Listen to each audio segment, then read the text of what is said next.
Caroline, Willy, D-Mase, 1025, 1063, The Game and the Game Nashville app. We're live from the Hiller Plumbing, Heating, Cooling, and Electrical Game Studios, which today is Pete and Terry's Tavern at Bridgestone Arena because the Predators are in action tonight, hosting the Tampa Bay Lightning. Puck drop at 7 o'clock. All of your pregame coverage starting at 6. Willy Donick will join us in about an hour or so after morning skate. But D-Mase is here. How we doing, D-Mase? Hey, I'm doing well. It's too darn cold outside. It's cold. You know, and Junie's sitting on the side of me talking about he loves the cold weather. I'm like, man, never. Never. Not only do I not like the cold weather, I despise it. Exactly. We're not Hate it. friends. No, We're not friends. No, we do not get along. Yeah, I discontinued our friendship once I left Michigan. The state. Well, we will get into Predators talk. Elliot Friedman will join us at 1 o'clock. But I want to start on Titans today because, D-Maze, I had a plan for the show, but you and I were walking into Pete and Terry's together. You said, I rewatched the Titans game yesterday. Now I'm worried about Will Levis. Why are you? What did you see in the game? What did you see in your rewatch? And why are you worried about Will Levis? And I brought this up, I believe, earlier in the week with TD, or was it last week with TD? These weeks starting to run into each other. But this is something that, you know, I don't think, and I would love for, you know, TD or Joe, you know, to really, or even Paul to really look at this. And I would love to see what they see as well as Jared too. I see some good things in Will Levis. I really do, but I do see some bad things. And the problem is that there's so much bad going on with this team. His get overshadowed. Anything that he does is like, well, it's better than what's, you know, going on around him. So he's just trying to make, you know, chicken salad out of you know what. But there are concerns with him in the pocket. And listen, some of these things are not his fault. They're just a byproduct. But if the Titans brass don't get this fixed, they're going to ruin this kid. They're gonna force him to start, you know, developing real bad habits that he may not be able to get out of, or that he will revert back to, you know, at any moment. What are some things that you saw? The things that I saw is throwing off his back foot too much. He's getting antsy in the pocket. He's missing wide open guys. He has not gotten to a point where he's comfortable in the pocket. And even when he has time, he still has happy feet. That's one thing you don't want a quarterback to do is have happy feet. When he start having happy feet, his mind start running, you know, 100 miles per hour. He needs to allow the game to slow down.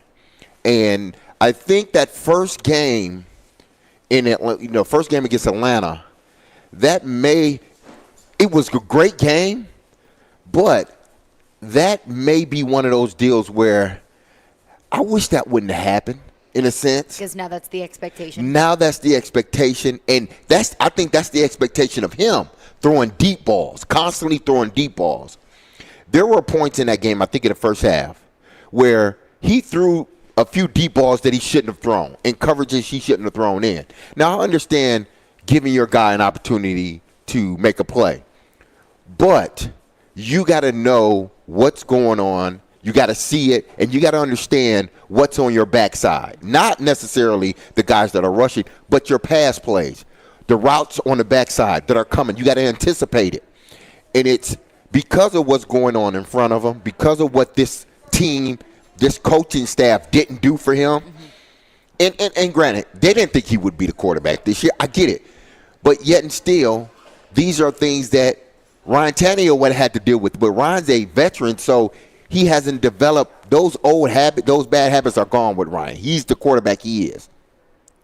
But with Will Levis, because they didn't address the offensive line the way they needed to, because they didn't get speed on the outside, they got some good receivers. I'm not going to – listen, they have good receivers, but those good receivers just can't showcase their talent because of what the coaching staff didn't do for Will Levis or Ryan Tannehill is is bring in an offensive line that can be developed and you see it or already developed.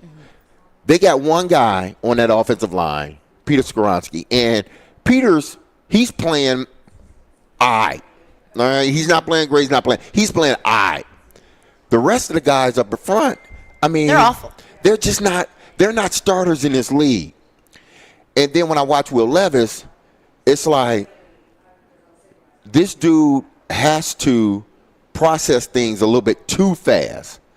You know, you're not allowing him to just sit back and read the defense. Listen, it's not going to be perfect all the time, but every time he takes a drop back or he gets in the shotgun and he hiked the ball, he has happy feet. He doesn't seem like he's truly comfortable in the pocket. He's moving out of the pocket when he don't have to move out of the pocket. Why? Because it's almost like back in the day we used to call it hearing footsteps. When a quarterback starts hearing footsteps and he leaves the pocket in and the pocket's clean, we got a problem. It's like Sam Darnold seeing ghosts. Exactly. And nobody's saying anything because everything else around him is bad. Everything else around him is worse than what he's playing.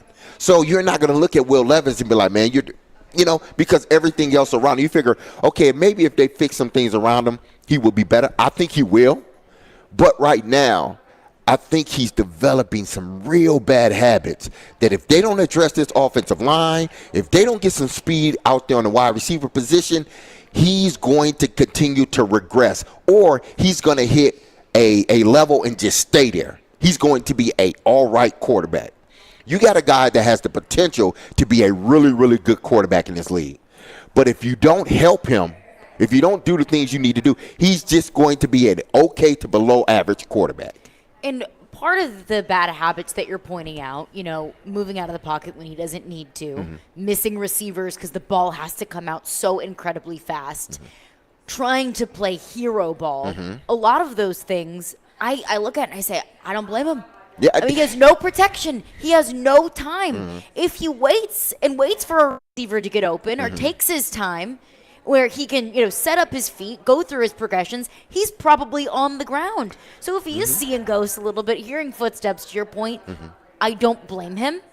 But that's not an excuse. It's not. So with those habits, whose fault is that? Is that on Will Levis? Is that on Tim Kelly in the play calling? Is that on the offensive line? Is it on the coaching staff? Is it on, Mike Vrabel and Rand Carthon for not putting a sufficient offensive line in front of him? This starts with the guy in charge. Mike Vrabel. I'm talking about the guy in charge of the coaching staff. I don't know who's in charge of whatever else. But that's the big question exactly. It starts with the head coach. And not in making sure not just your rookie quarterback, but making sure your quarterback is protected sufficiently enough to where he can run the offense. I can't blame this on Tim Kelly. Tim Kelly, he calls what he has to work with. That's it.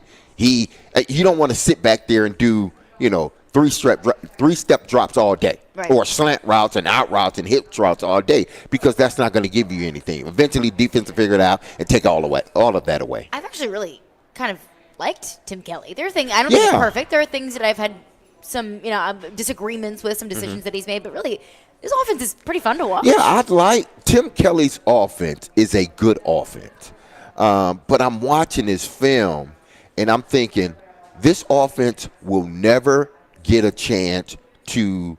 We will never see what this offense can truly be because of the offensive line, because of whoever chose to make the decisions to put this particular offensive line together. Because they chose to do that, we will not see what this offense can truly be, especially this year. This year's basically done. We will not be able to see what this offense can potentially be because of the decisions that those in upper management, and I'm not talking about Amy or Rand in a sense, but I'm talking about the coaching staff. We will not see what this offense can be because of the decisions that they made putting this offensive line together. You can have the greatest quarterback in the world. You can have the greatest receivers in the world. But if you have offensive linemen that can't play in this league, your offense is not going to flourish. And right now, this offensive line, they're not starters. Even Peter Skoronski, at this point, early on this, now he may turn out to be an all-pro, and I think he will be a damn good player in this league. But right now, none of these guys are starters. None of them. Point to me one guy that can go on somebody else's team and be a day one starter. Skoronski's probably really the only one that He's I can probably, think of, yes. But I think that his problem is he's being dragged down by everything else around him. He's a rookie. Exactly. You can't expect him to elevate the entire offensive line when Dylan Radins is getting pancaked on every single snap, when Aaron Brewer can't snap a football and gets run over every single snap. I think Peter Skoronski has the tools and the talent, but there's only so much that he can do.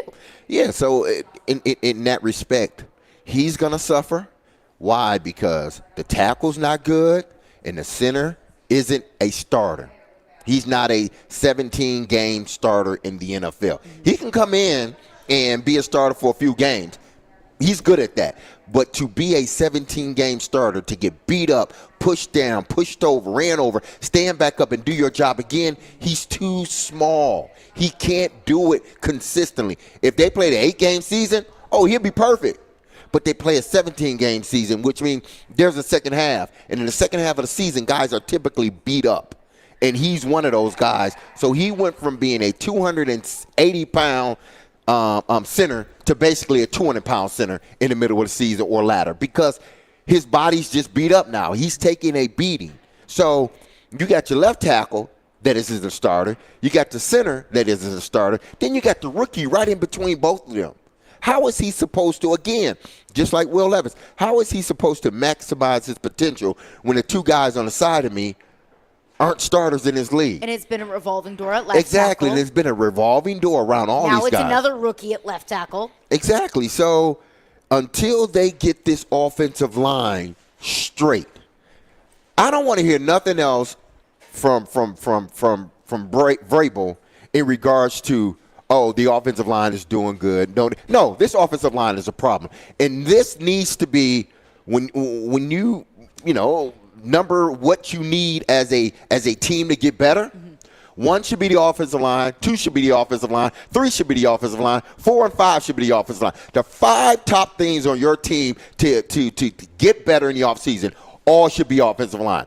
You don't need to worry about nothing else right now because it doesn't matter if you go out and get a Marvin Harrison Jr. Why? Because if you don't address that offensive line, I don't care how good he is. He ain't getting the damn ball. You bring a D-Hop back. I don't care how great D-Hop is. Hall of Famer, he will be once he retire. If you can't get the ball to him, it means nothing. He's not a threat every game. They got to prioritize getting this offensive line straight from tackle to tackle. That means the left tackle, right guard, center. You already got your left guard. Great. Everybody, no one on this offensive line other than the Peter Skoronski should be back next year as a starter. No. I didn't say they shouldn't be back on the team because I think, again, they're good players, solid players, but they're not starters. But nobody on this team should be back as a starter but Peter Skoronski. They're not good enough. Absolutely. And I look at Will Levis. That is this team's greatest, most valuable asset.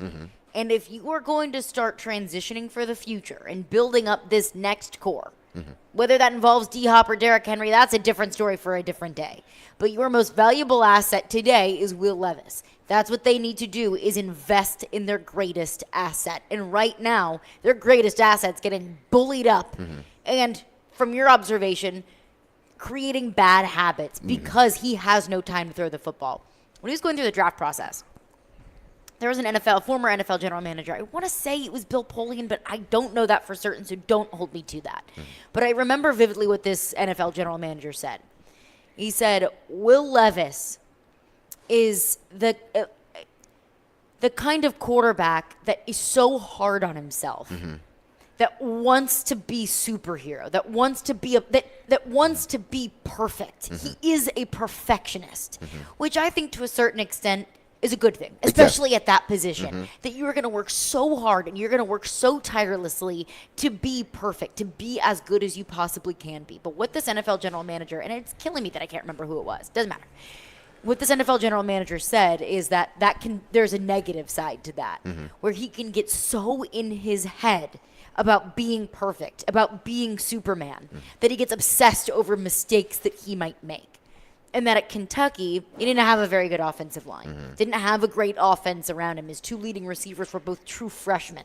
But sometimes the pieces around Will Levis would dig the team in a hole, and Will Levis felt like he had to be the one single-handedly that was carrying everyone on his back to dig themselves out of the hole. And sometimes you get so obsessed with that you make even more mistakes, that you get so handicapped by the mistakes that you made that it's forcing you to make more mistakes. I fear, just based off of your evaluation, what I've seen from Will Levis the past couple of weeks, I fear that is coming to fruition here.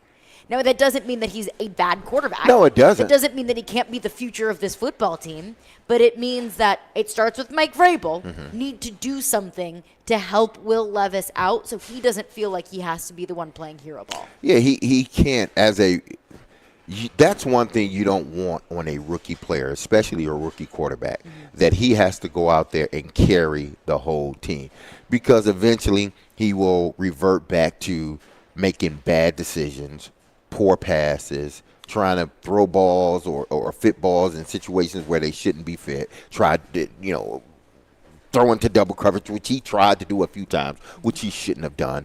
But those are the things he's going to continue to do. Why? One, he's not getting the protection, and he feels that he has to make a big play every time. Again, I think that first game was a double-edged sword. It's a double-edged sword. Why? Because, yes, it was great seeing the ball go deep all the time and you connecting on them, but then when you're not able, when the defense sort of takes that away, why are you still trying to force it down the field?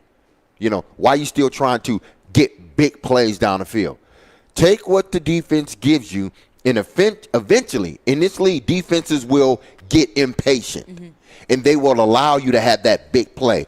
I'm not saying don't take a chance every now and then, because, hell, you got D-Hop, and if you're asking me if D-Hop is one-on-one, tight coverage, do you still throw the ball? Yeah, it's D-Hop. Throw the ball. Yeah. He more than likely he's going to catch it. D-Hop and Derrick Henry Exactly. his security blanket. Absolutely. But that also, it just doesn't stop with D-Hop in his mind.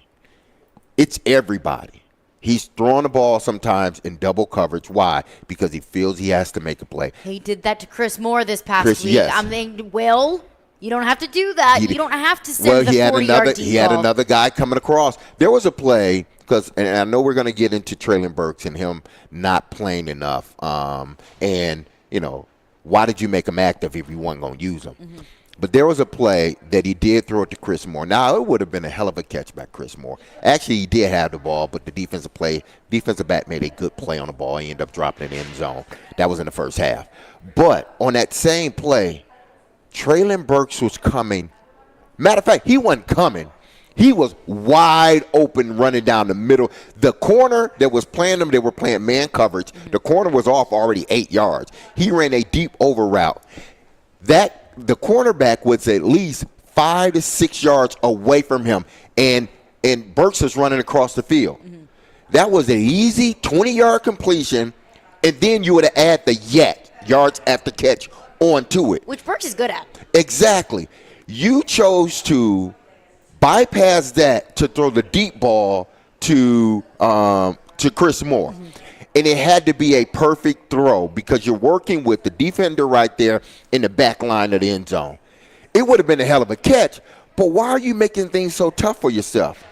And But he Chris feels Moore he has to make that throw because we may not get another chance down here. Chris Moore he's been really impressive with the deep ball. Exactly. Chris Moore can make those catches. Chris Moore is not the kind of receiver that can make a catch like that in double coverage, nor would I expect him to make a catch like that in double coverage. But the key there is, and it's not on Chris Moore, the key there is, Chris Moore is who he is.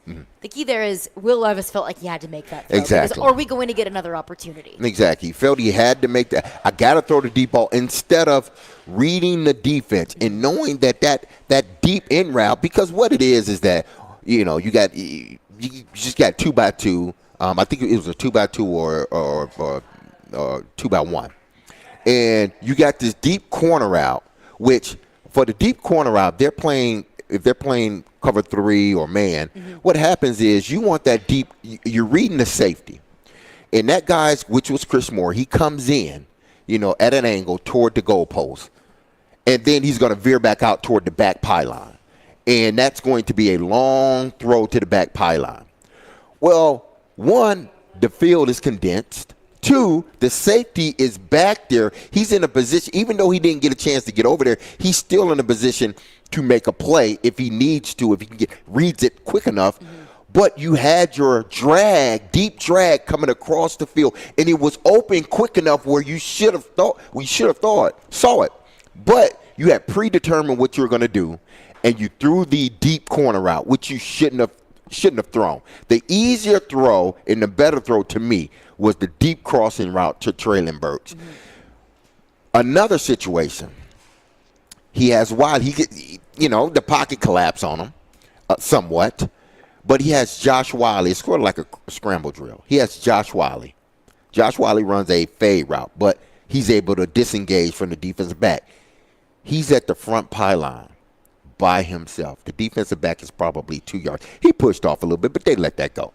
He's on the front pylon by himself. Will is out of the pocket to the right. He's rolling to his right, which is his strength. He damn near dirted the ball. Why? Because he's trying to make this sort of Aaron Rodgers type one-leg throw, falling back or falling like forward side. Exactly. Whereas he didn't have to do that, and he ended up falling on the play, and wasn't nobody around him. Like, he seriously threw the ball and then fell on the ground.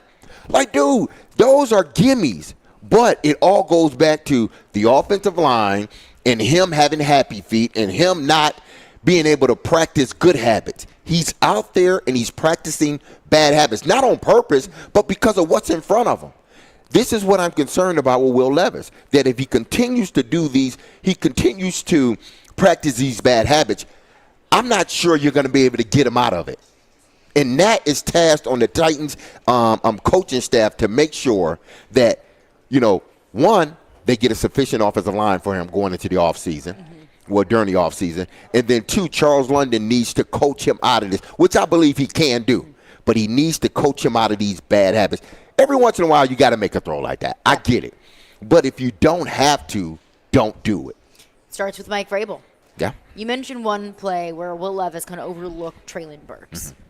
That, I think, might be an example of a larger issue that I'm concerned about with Traylon Burks. And we'll get into that coming up next. What you've seen from Traylon Burks, D-Mase. I mean, I'll be completely honest with everybody. I forgot that Traylon Burks was out of concussion protocol on Sunday because I didn't notice him because he was never out there. We'll get into that coming up next. Plus, your thoughts as well. What you have seen from Will Levis. 615-737-1025 is our phone number. Caroline, Willy, D-Mase. We are brought to you by Zen Sports. Start earning cash rewards on your bets today. Gambling problem? Call 1-800-889-9789. Terms and conditions apply. Must be 21 or older and in Tennessee to bet.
And I just wonder, is he developing some bad habits? And would you be concerned if you were the head coach or the quarterback's coach because of what's in front of you? He has the arm strength to get it there, but you don't need to develop those habits. Yeah, I think that, yes, you always have to be concerned about bad habits. Look, Will Levis or Patrick Mahomes. I think you always need to be cognizant of that and try to protect against that. And so I think anybody that's coaching him needs to, always have that in mind. Because he's super talented, especially as a thrower, and like you look at that one touchdown, he kind of drops the arm angle and, makes a throw, and you're like, ooh, okay, like we'll take that, like, nice job. So you don't want to take away a little bit like happened with Ben Roethlisberger and having Aaron Rodgers and some of these guys that have a lot of, ability. You don't want to stifle their ability to just be great athletes and playmakers. But I think to what you're saying in that, protection being the culprit in terms of some of the ways that you play, I think you've got to be very careful with that. That was ESPN NFL analyst Tim Hasselbeck. When it comes to quarterback evaluation, I defer to Tim. And Tim mentions just the raw talent and ability, and we've seen it with Will Levis. You say that it was almost a bad thing that Falcons game happened because now that's his expectation for himself. I think in a way that's there's a lot of truth to that, but also in a way it's good that we all as fans and as observers and people who cover the team saw that raw talent and ability and what he can do if he's not being rushed and if there's an edge rusher getting to him in a second and a half. We see the raw talent. It's there. We see the arm. We see his throwing ability. And what Tim said there, he just has the ability to just make plays. And right now, he's just fighting for his life. He can't make plays. Yeah, he can't, or he can't do what he is tasked to do as a quarterback consistently enough that this offense is consistent each and every game, and a lot of it boils down to the offensive line. Now, listen, there are some quarterbacks that we know who they are, Mahomes, Burrow. Quarterbacks like that where if the offensive line is in great health, we saw Burrow get knocked down a million times, but he still led his team to a Super Bowl. Yeah. So there are some quarterbacks, but then look at what he had around him. Chase, Higgins, Boyd. You talking about young receivers with speed that are making plays for Solid you. defense. Solid defense. And, he's just – I think Will's in a situation where, I think this season is a – complete learning lesson for him. He needs to take this season and just watch the film, and just watch it happen. Just look at it and don't try to say whether you did or bad. Just look at it and watch what happens, and evaluate it from there. Once you've watched it, go back and watch it again, because what you don't want to happen is, and this is why I brought up to Tim, you don't want him to start developing, not just developing these bad habits, but that they stick with them. That he can't break? Exactly. Bad habits that he can't break. Why do you think quarterbacks like Fitzpatrick and some of these other quarterbacks that, they're great, but they're great in their own right, meaning backup quarterbacks, but along the way, they've developed a lot of bad habits that they just can't get out of. You don't want to be a feast or famine quarterback. Yeah. That's what I'm saying. You don't want to be, I can get you the deep ball all the time, but also I can mess up a game for you. I can misread some things. I can throw into double or triple coverage because I believe and know I got the arm strength to get it there.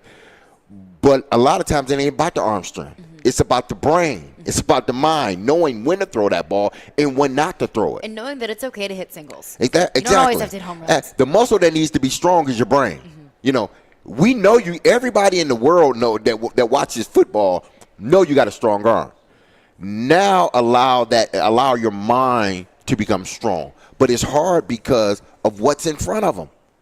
He can't go through a normal drop back or a normal progression of his route of the play because of what's happening in front of him. The center is getting pushed into him. The right tackle is getting pushed into him. I mean, there's leaks all along the offensive line, majority of the time. There's not a time, more times than not, he has someone at his feet or in his face. And you can't develop good habits if that is happening all the time. Just like, we talk about kids and going to school and learning good habits.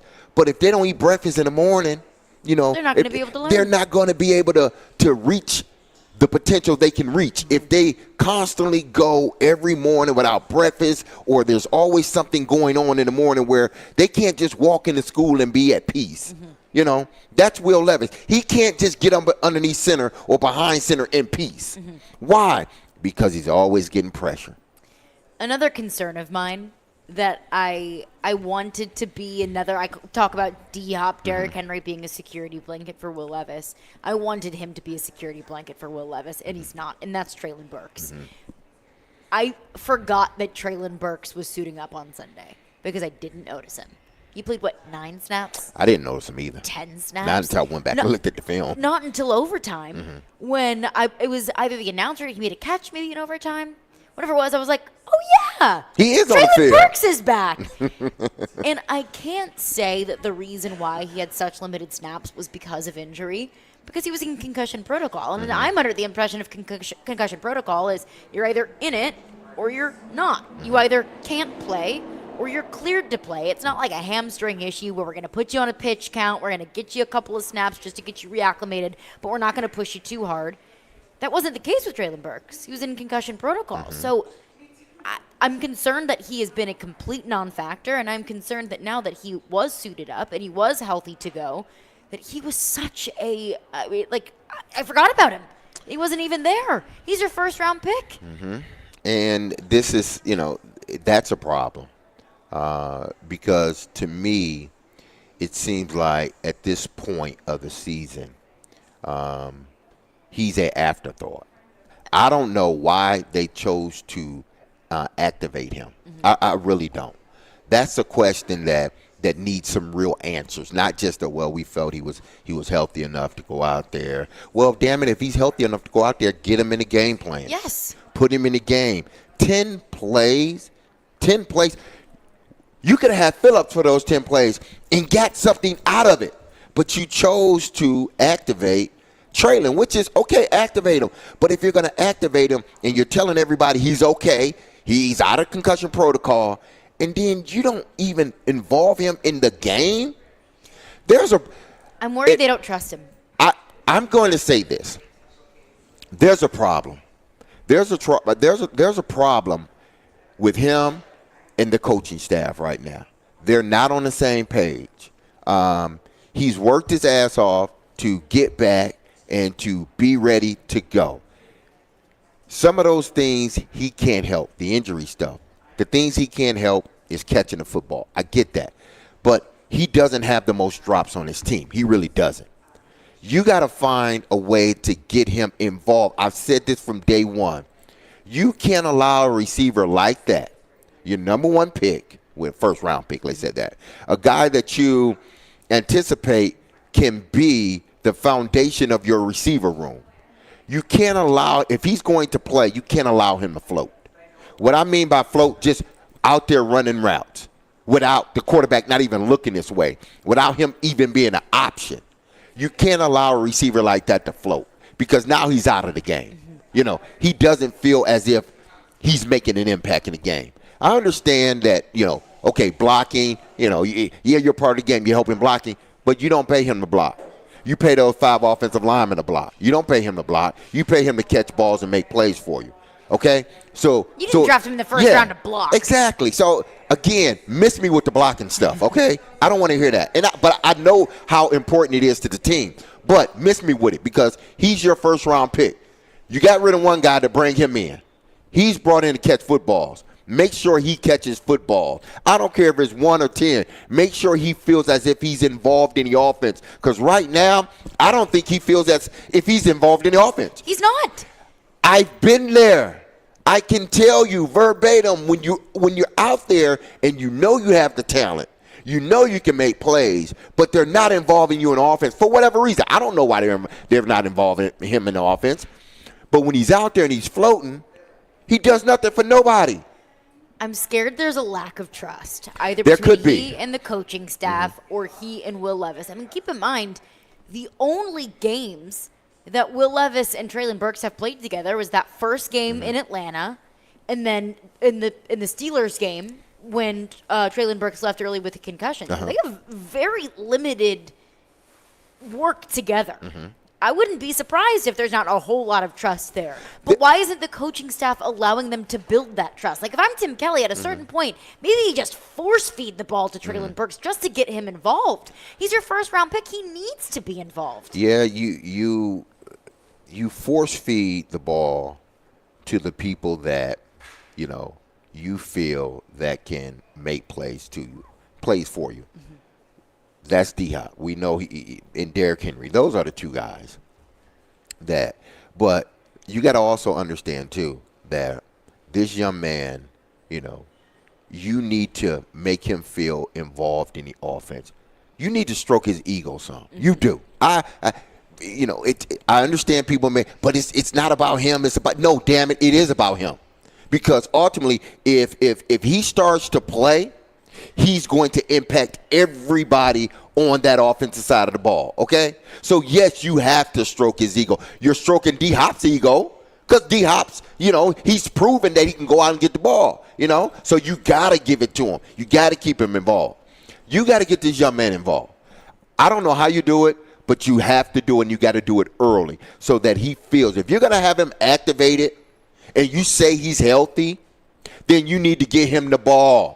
Will Levis, you need to get him the ball. Tim Kelly, you need to get him the ball. Mike Vrabel needs to make it a priority that, listen, he needs to, whatever y'all doing offensively, Tim Kelly, make sure Treylon Burks gets the ball early, okay? And then we can go from there. If he gets involved early, I guarantee you this is a different offense. I will promise you, if they involve him early in the game, this is a different offense, and it's a better offense. When you don't involve them, the offense shrinks. It does, because now you only got one guy truly. D-Hop, I love Chris Moore, and I love Nick Westbrook-Ikini, but they are not the playmakers that Treylon Burks can be in this offense. So you need to – every team does it, so you can't tell me, oh, we can't do it, or no, this is about the team.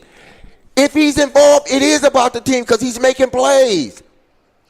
And it's a very egocentric position. Absolutely. So stroke the ego. You have to stroke the ego of this guy, because if you believe he's the player you think he is, then he will show up for you. Yesterday, Mike Vrabel was asked about Treylon Burks. I think the question was as simple as, can we expect to see more Treylon this weekend or on Monday? Mike Vrabel said, hope so. Stuff like that irritates the hell out of me when you say hope so. You can make it a priority. You the damn head coach, and you got an offensive coordinator that's pretty good.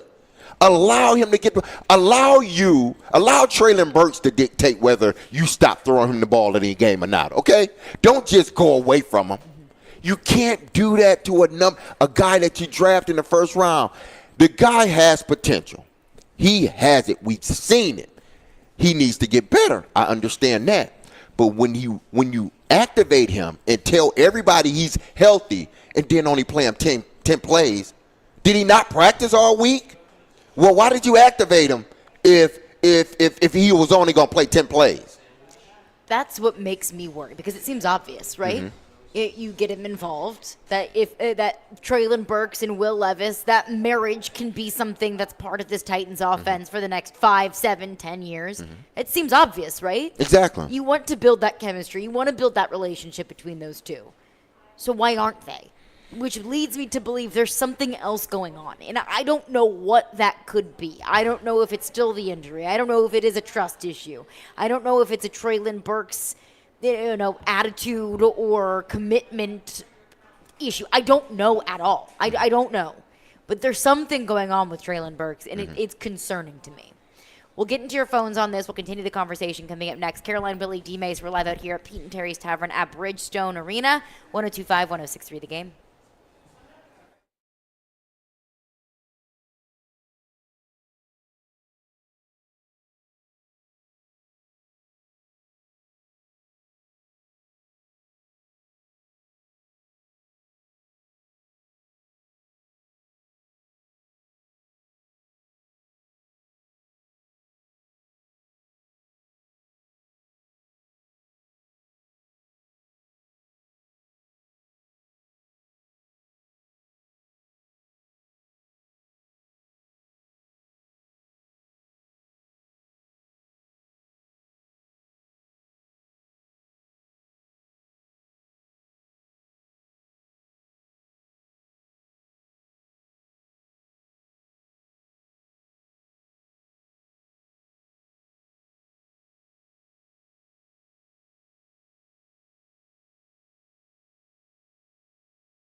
D-Mase is going off into the break. We need longer than a 3-hour show. Oh, my goodness. Join Jared Stillman, Chris Sanders, and Derek Mason at Twin Peaks in Madison this Monday from 4 p.m. to 6 p.m. for our NFL pregame show.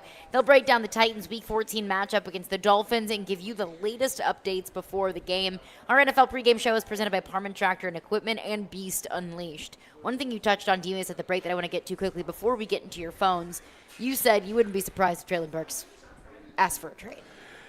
Yeah, and I think that's sort of like the last result. That's like, like next season sometime. Because it seems like, and as discussed off air, it seemed like they are getting further and further apart.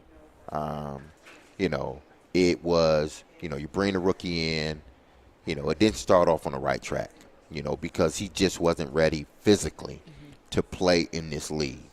And then, the asthma and everything else. So it didn't start off well for him. Then he got hurt and all that stuff. So then he comes back this year, and he's here all the time. His conditioning is much better. Everything is going well for him. And then he has the injury when they do the Minnesota thing where they practice not inter squad, but they practice, joint practices.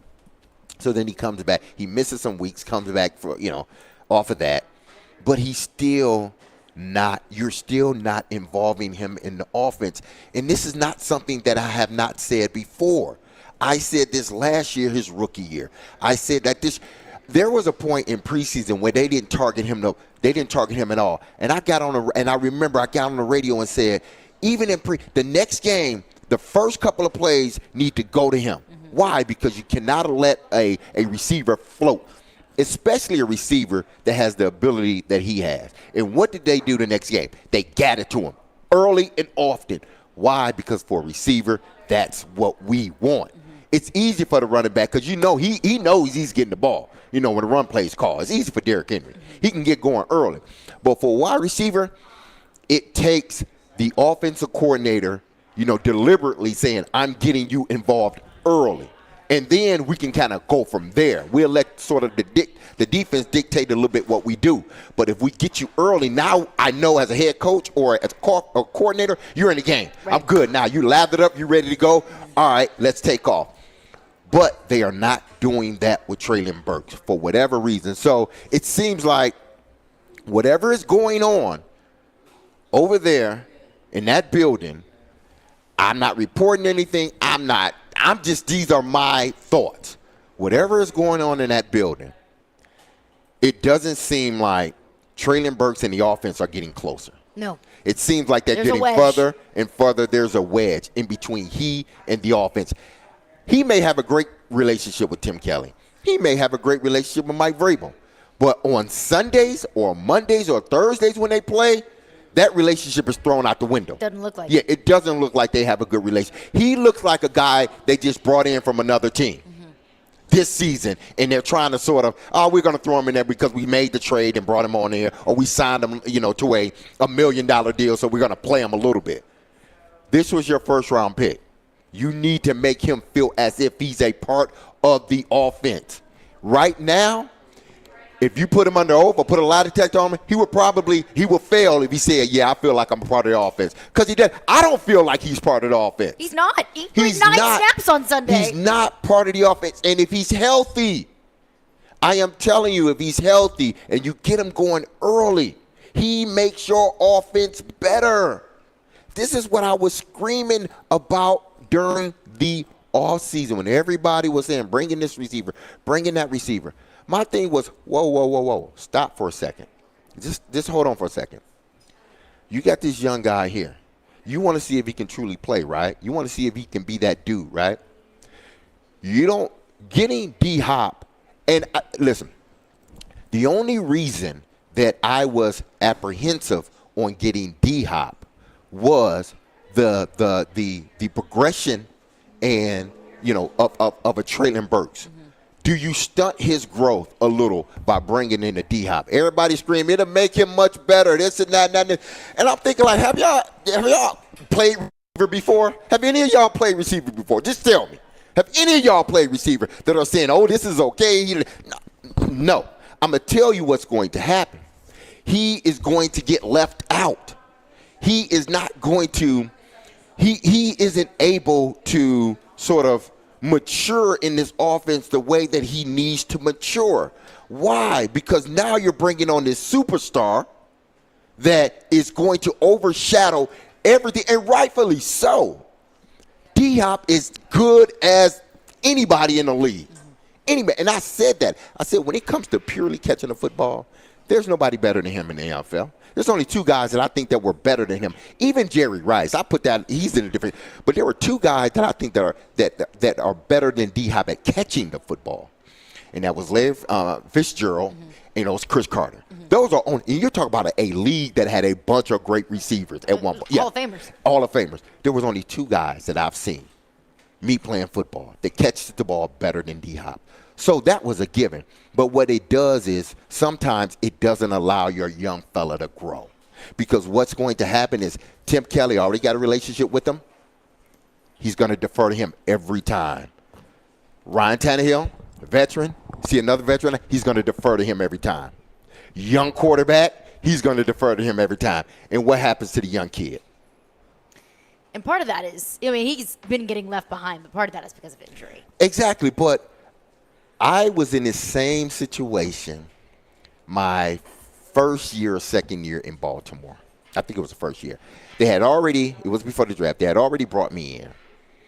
But they went and drafted Mark Clayton, who was a hell of a receiver out of Oklahoma. Hell of a receiver, their first round pick. That first year, Mark was figuring out some things, and he was trying to, he was just being a rookie. But I do truly believe that had I not been there, or had I not been who I was, he would have been able to grow a little bit. He would have been able to grow more in the offense. It took him a minute. That second or third year, I think he had a sort of a breakout season, he had like close to 1,000 yards. Why? Because then they started putting more emphasis toward him, which was, as a veteran guy, you got to try to work through those things because you just so accustomed to being the guy. I had to work through my own, ego, but they purposely got him involved in the offense, and the offense was much better. Why? Because he had a lot. He was faster than me. I'm 35 years old, 34. He's 22, 23. The kid can flat out play, but he was faster and he was quicker, and they understood that. And they said our offense is going to be better if we involve him more in the offense. Now, he ended up dealing with a lot of injuries after that huge season that kind of derailed him, but their thought process was, okay, we bring this veteran in, this young guy, and, we allow this young guy to grow. And then we're going to figure it out. And they figured it out with Mark Clayton, and he was a hell of a player for that 1 year. They need to figure it out with Traylon Burks. They do. Because you don't want him to get in a position where, again, he doesn't feel as if he's a part of what's going on. I don't care if you don't feel as if I'm a part of what's going on. Are you going to give it 100%? You're just not. That's just human nature. No matter what you do, if I feel I'm going out there and I'm blocking, I'm running my route, but y'all still not targeting me, like what am I out here for? It's a tough position to be in. Because there's only one football. When you can try as hard as you possibly can to get open and you don't get the ball, that's why wide receivers have the egos they do. Because it's not an easy position exactly. to play. And you are not, listen, they're going to miss you a few times. I get it. But the offensive coordinator has to purposely get him involved. You got to sometimes go out of your way to get him involved. What did they do with the D-Hop when I think it was a game or two where he didn't get targeted as enough, or they felt he didn't get targeted enough? What did they do the next game? They came back and they went at him over and over and over again. Why you can't do that with Traylon Burks? Why you can't make him feel like he's part of the offense? We'll continue that conversation coming up next. Plus, Willie D will join the conversation as well, and we'll get into your phones on that also. 615-737-1025. Caroline, Willie, D-Mase. We're live out here at Pete and Terry's Tavern at Bridgestone Arena, 102.5, 106.3 The Game.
Caroline, Willy, D-Mase, 1025, 1063, the game and the Game Nashville app. We're live from the Hiller Plumbing, Heating, Cooling, and Electrical Game Studios, and we're streaming live on Twitch, Twitter, YouTube, and Facebook Live every single day. We're live out here at Pete and Terry's Tavern at Bridgestone Arena because the Predators are in action tonight, hosting Tanner Jeannot and the Tampa Bay Lightning. Puck drop at 7 o'clock, pregame coverage starting at 6 p.m. We heard from Coach Andrew Brunette earlier today in a scrum at Morning Skate. He provided some updates about Tyson Barrie, who will be a healthy scratch tonight. We'll chat with Elliot Friedman in 1 hour about that. Remember, Elliot was the one who had the news on Tyson Barrie being given permission by the Nashville Predators to talk with other teams. Of course, we heard from Barry Trotz on Jared's show earlier this week. He was not happy about the Tyson Barrie situation. So we'll chat with Elliot Friedman in 1 hour about that entire saga. Willy Donick joins the show. Willy D, how we doing? I'm doing well, guys. They got the Christmas spirit up here at Pete and Terry's. I like to see that. Big game tonight. Tampa Bay, one of the most decorated teams of the last decade. Superstar power. So this is going to be a good test tonight during a busy stretch of hockey. A lot of good backdrop. Luke Shen, Ryan McDonough won rings with Tampa Bay once upon a time. So always noteworthy when they come through here. And Tanner Jeannot back in there, along with Austin Watson, a couple of former Preds back in there. Back. Oh, yeah. This is like the stretch of ex-boyfriends Yeah. for a lot of teams involved here. My goodness. Well, Willy, D-Mase and I were just breaking down, our thoughts on Traylon Burks. Because on Sunday, I told D-Mase, I'll be honest, I forgot Traylon Burks was out of concussion protocol because I didn't notice him on Sunday. And it wasn't until overtime that I was like, oh, yeah, Traylon Burks is playing. Traylon Burks is available today. Played 9 snaps on Sunday. That's your first-round pick. And we said over and over again in training camp leading up to the season, you got to feed Traylon Burks. You got to make Burks a focal point of this offense because the only way this offense can be successful is if Traylon Burks, their first-round pick, is involved. He hasn't been involved, whether it's injury, whether it's just lack of playing time. I fear, Willy, and I want to get your thoughts on it, I fear there's a lack of trust between Traylon Burks and the coaching staff or between Will Levis and Traylon Burks. There's a disconnect there, and I fear it's a trust issue. My perspective on Sunday's game, I was in Buffalo, so the game was not on in my hotel room. I had to go to a sports bar. Luckily, there was one. And so I was watching the game, but there was no sound or anything like that. And honestly, I'm preparing for the hockey game. I didn't know Burks was active. I was like, oh, I guess Burks isn't in there. Like, I didn't look. I would have found out if I started scrolling my phone, I'm sure. But It was interesting because he was not noticeable at all. I heard what Mike Vrabel said after the game. I kind of wanted to just get him back in the process, And I have seen teams do that, but not often in football. I think it's easier to do in hockey, right? Let's get a guy back who's been injured for a while. Let's just get him in there for a few plays.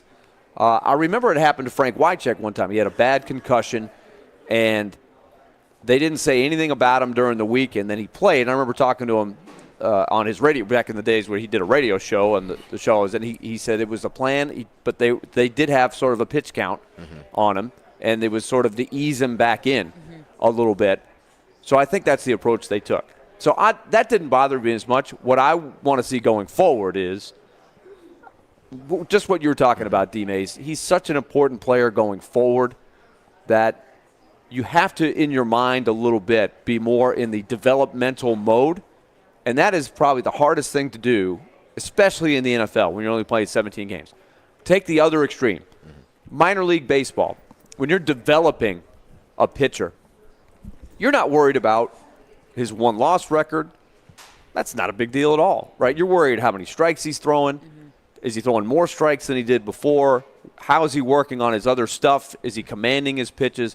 That's much more important than the results that you're getting. But you can't do that in the NFL, right? It is all about results. So are they taking it? The same thing with Levis, right? It's so important that he is developing and not building bad habits, right? I'd rather have the good habits, even if it means you take a hit in the results. That's what's hard, and that's what I think they're trying to balance with those two guys. And then you throw in other guys like Spears and Okonkwo, other guys that are going to be on the team. next year, and you're desperately hoping they take a jump. But I don't know. So I'm looking forward to Burks in the next few weeks. And I think the dynamic of Hopkins is a great observation, too, is, can he develop the way he needs to if Hopkins is going to be the security blanket for Will Levis? It's a tough balance. And it's a double-edged sword of your rookie quarterback needs a security blanket. Yes. That he needs to have that and go-to guy. Derrick Henry's the other security blanket, right? But that also keeps Spears from being a featured guy, right? Well, you got to allow I understand the concept of the security blanket. I really do.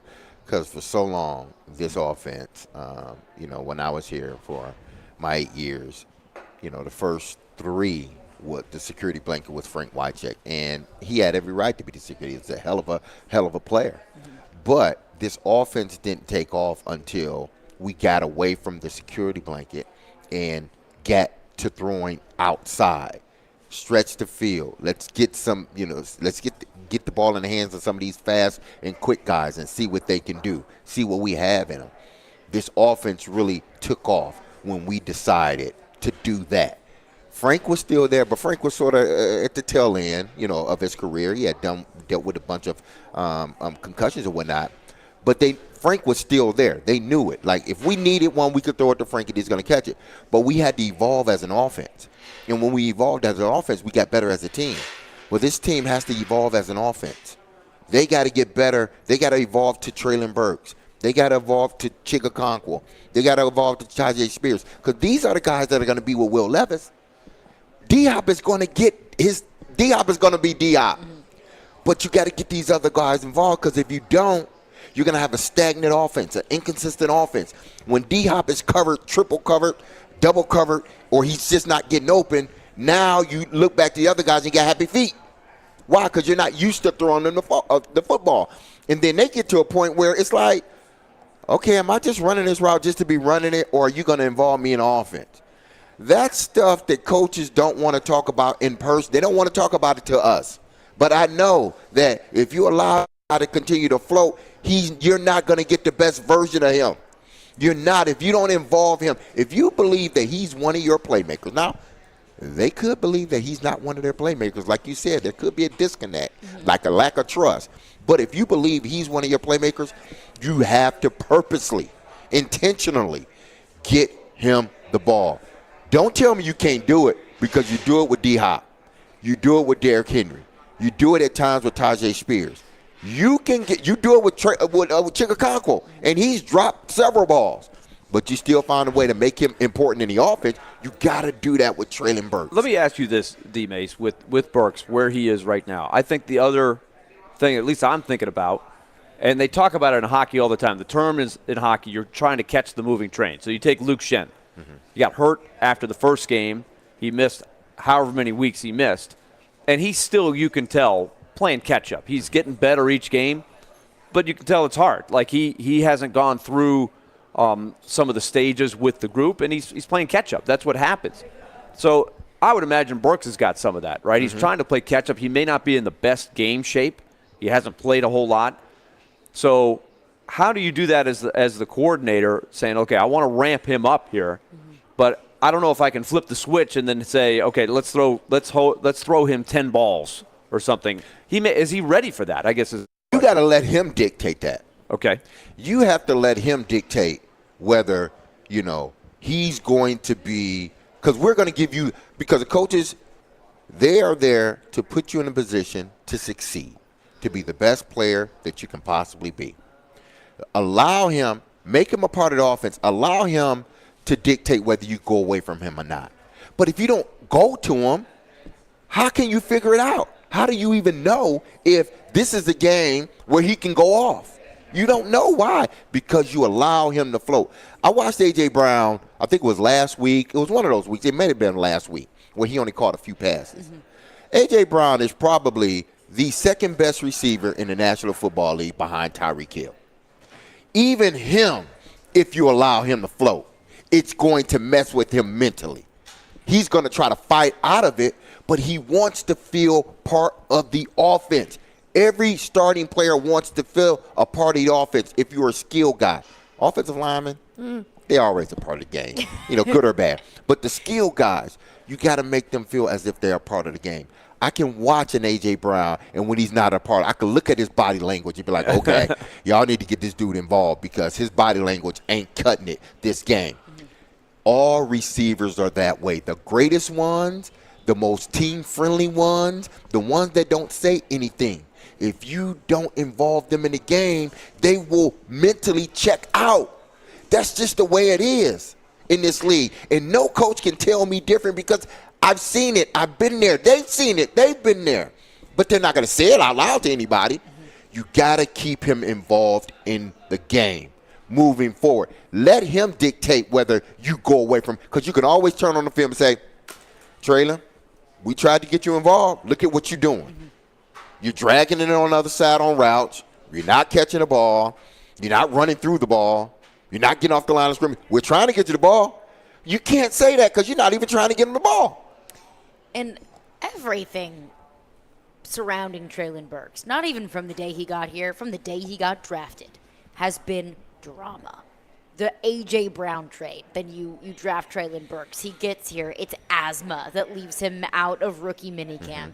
He gets injured, so he's on and off the field in his rookie season, which isn't his fault, but it's still your best ability is your availability. Absolutely. He does everything this past offseason to get healthy, to get acclimated, to prove to this coaching staff and probably to himself that I want to be here. I want to be part of this offense. I want to live up to the expectations. And then he gets hurt in Minnesota. He dropped some balls early in the season, and then he gets the concussion against Pittsburgh. And all throughout the entire time that he has been here, he's been compared to A.J. Brown, who got to the Super Bowl last year and has looked like an MVP caliber receiver through the first few weeks of the season.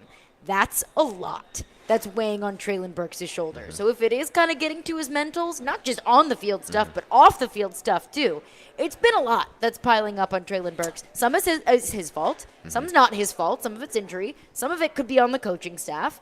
But all of the above, nothing's been good. Nothing's gone right for Traylon Burks. It hasn't. And I go back to, I heard Kevin Dyson speak on this a while ago.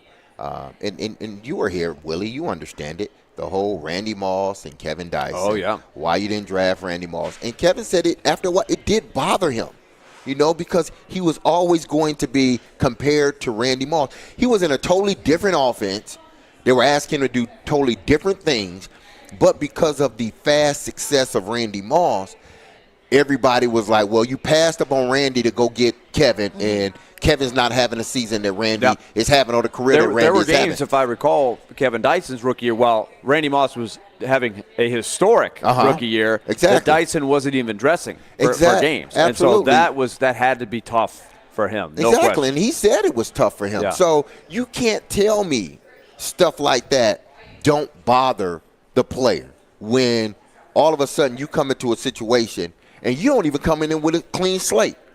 He didn't come into this situation with a clean slate. No. The slate was already muddy when he came in. And then you add on everything that happened the first year. You add on the things that happened, even though he came back ready to go. I am rooting for this kid so hard, man. You just don't know it because I see the talent in him. And it's just like there's a disconnect between he and the team right now, or he and the office. And I'm not saying they have a bad relationship, but I'm saying on Sundays, that relationship is not good. Something's going on. Yeah, something's going on. Want to get into your thoughts on it. Our phone lines are driven by WilsonCountyHyundai.com. Chris, Titans in Truth, my guy, has been waiting very patiently, and he is on the line. What's up, Chris? Good afternoon, everybody. I just want to put it on the point. D-Mase, you are 100% spot on with this. Because the truth of the matter is, Vrabel, and this is why I think Vrabel needs to go. Because simply put, he doesn't put enough emphasis on making sure the wide receivers are part of the game plan. They definitely make sure Derrick Henry's a part of the game plan. And yes, to a certain extent, this year with D-Hop. But let's go back a little bit further. Corey Davis, pick number 5. I'm putting injuries aside. They barely got him involved at times. There were games he would disappear. Julio Jones in and out of lineup, but when he's in there, all I kept thinking is throw the man the freaking ball. And it's like they would never do it. And they're doing the same thing here with Traylon Burks. It's, again, those who don't learn from history are doomed to repeat it. Mike Vrabel has never been offensive-centric, and I don't know if it's his plan or he's not telling Tim Kelly, hey, make sure you get this guy involved or anything.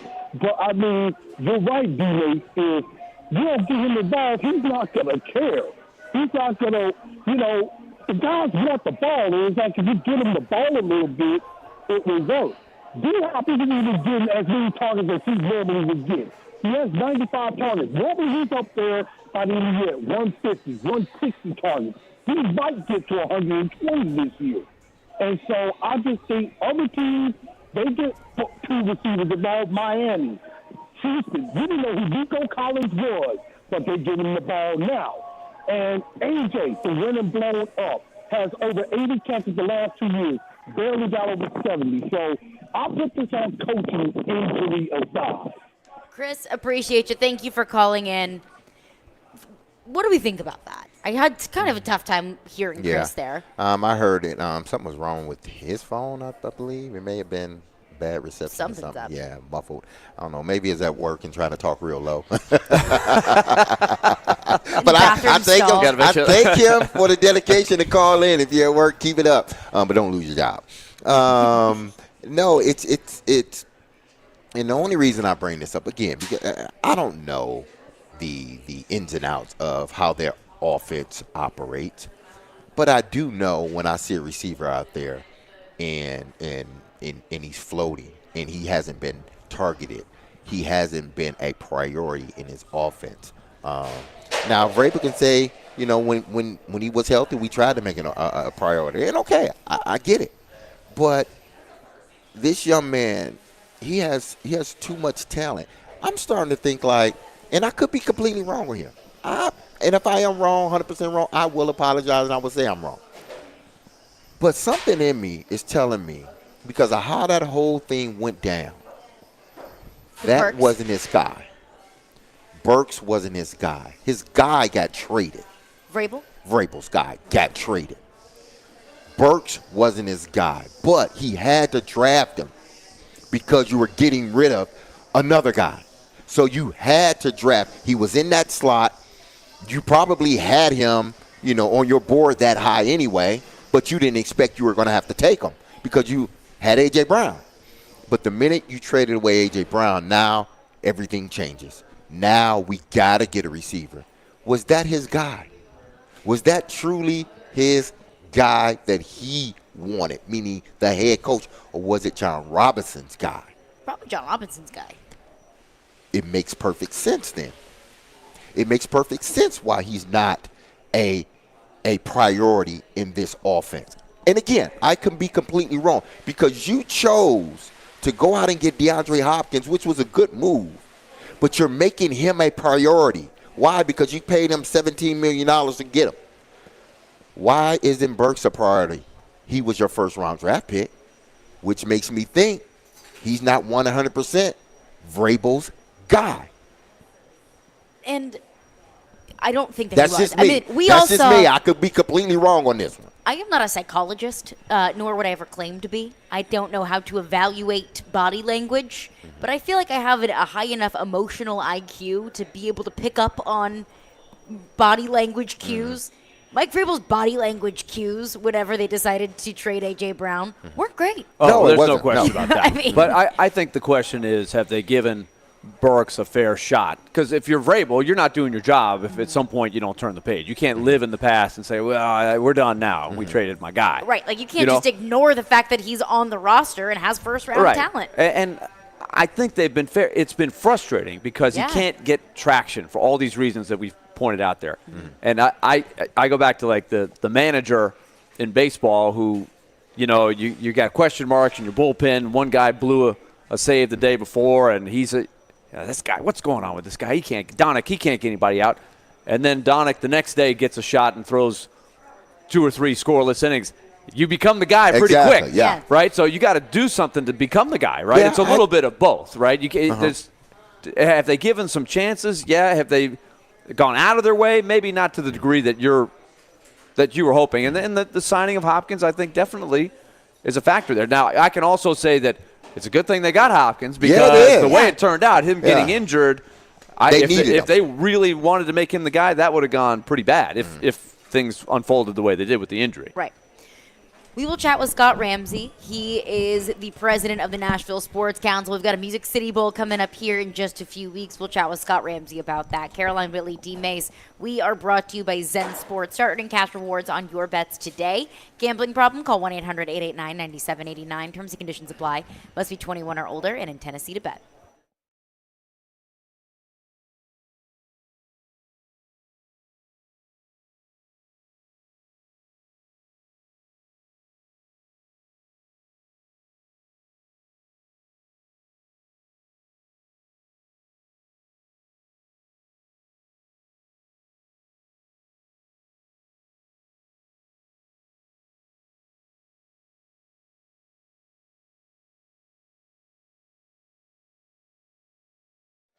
Hey, let's talk Loan Pronto. If you've got equity in your home and you're a homeowner, you are sitting on some cash that's available to you. So Loan Pronto wants you to know, if you have needs for 2024 or even for the holiday period, you can get thousands of dollars out of that home's equity with the Express Equity line of credit, and you can get it in as little as 5 days. All you've got to do is give them a call at 615-499-5780. Get that holiday cash that you need. Pay off credit card bills, pay off other car loans, keep a little cash that you need for the holiday spending, or start that home improvement project to make your home even more valuable in 2024. 615-499-5780 is the number, or go to loanpronto.com and ask about the Express Equity line of credit. Equal housing lender, NMLS 166-1781, subject to lender approval.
Caroline, Willy, D-Mase. We're live from Pete and Terry's Tavern at Bridgestone Arena. Predators in action tonight. Puck drop at 7 o'clock against the Tampa Bay Lightning.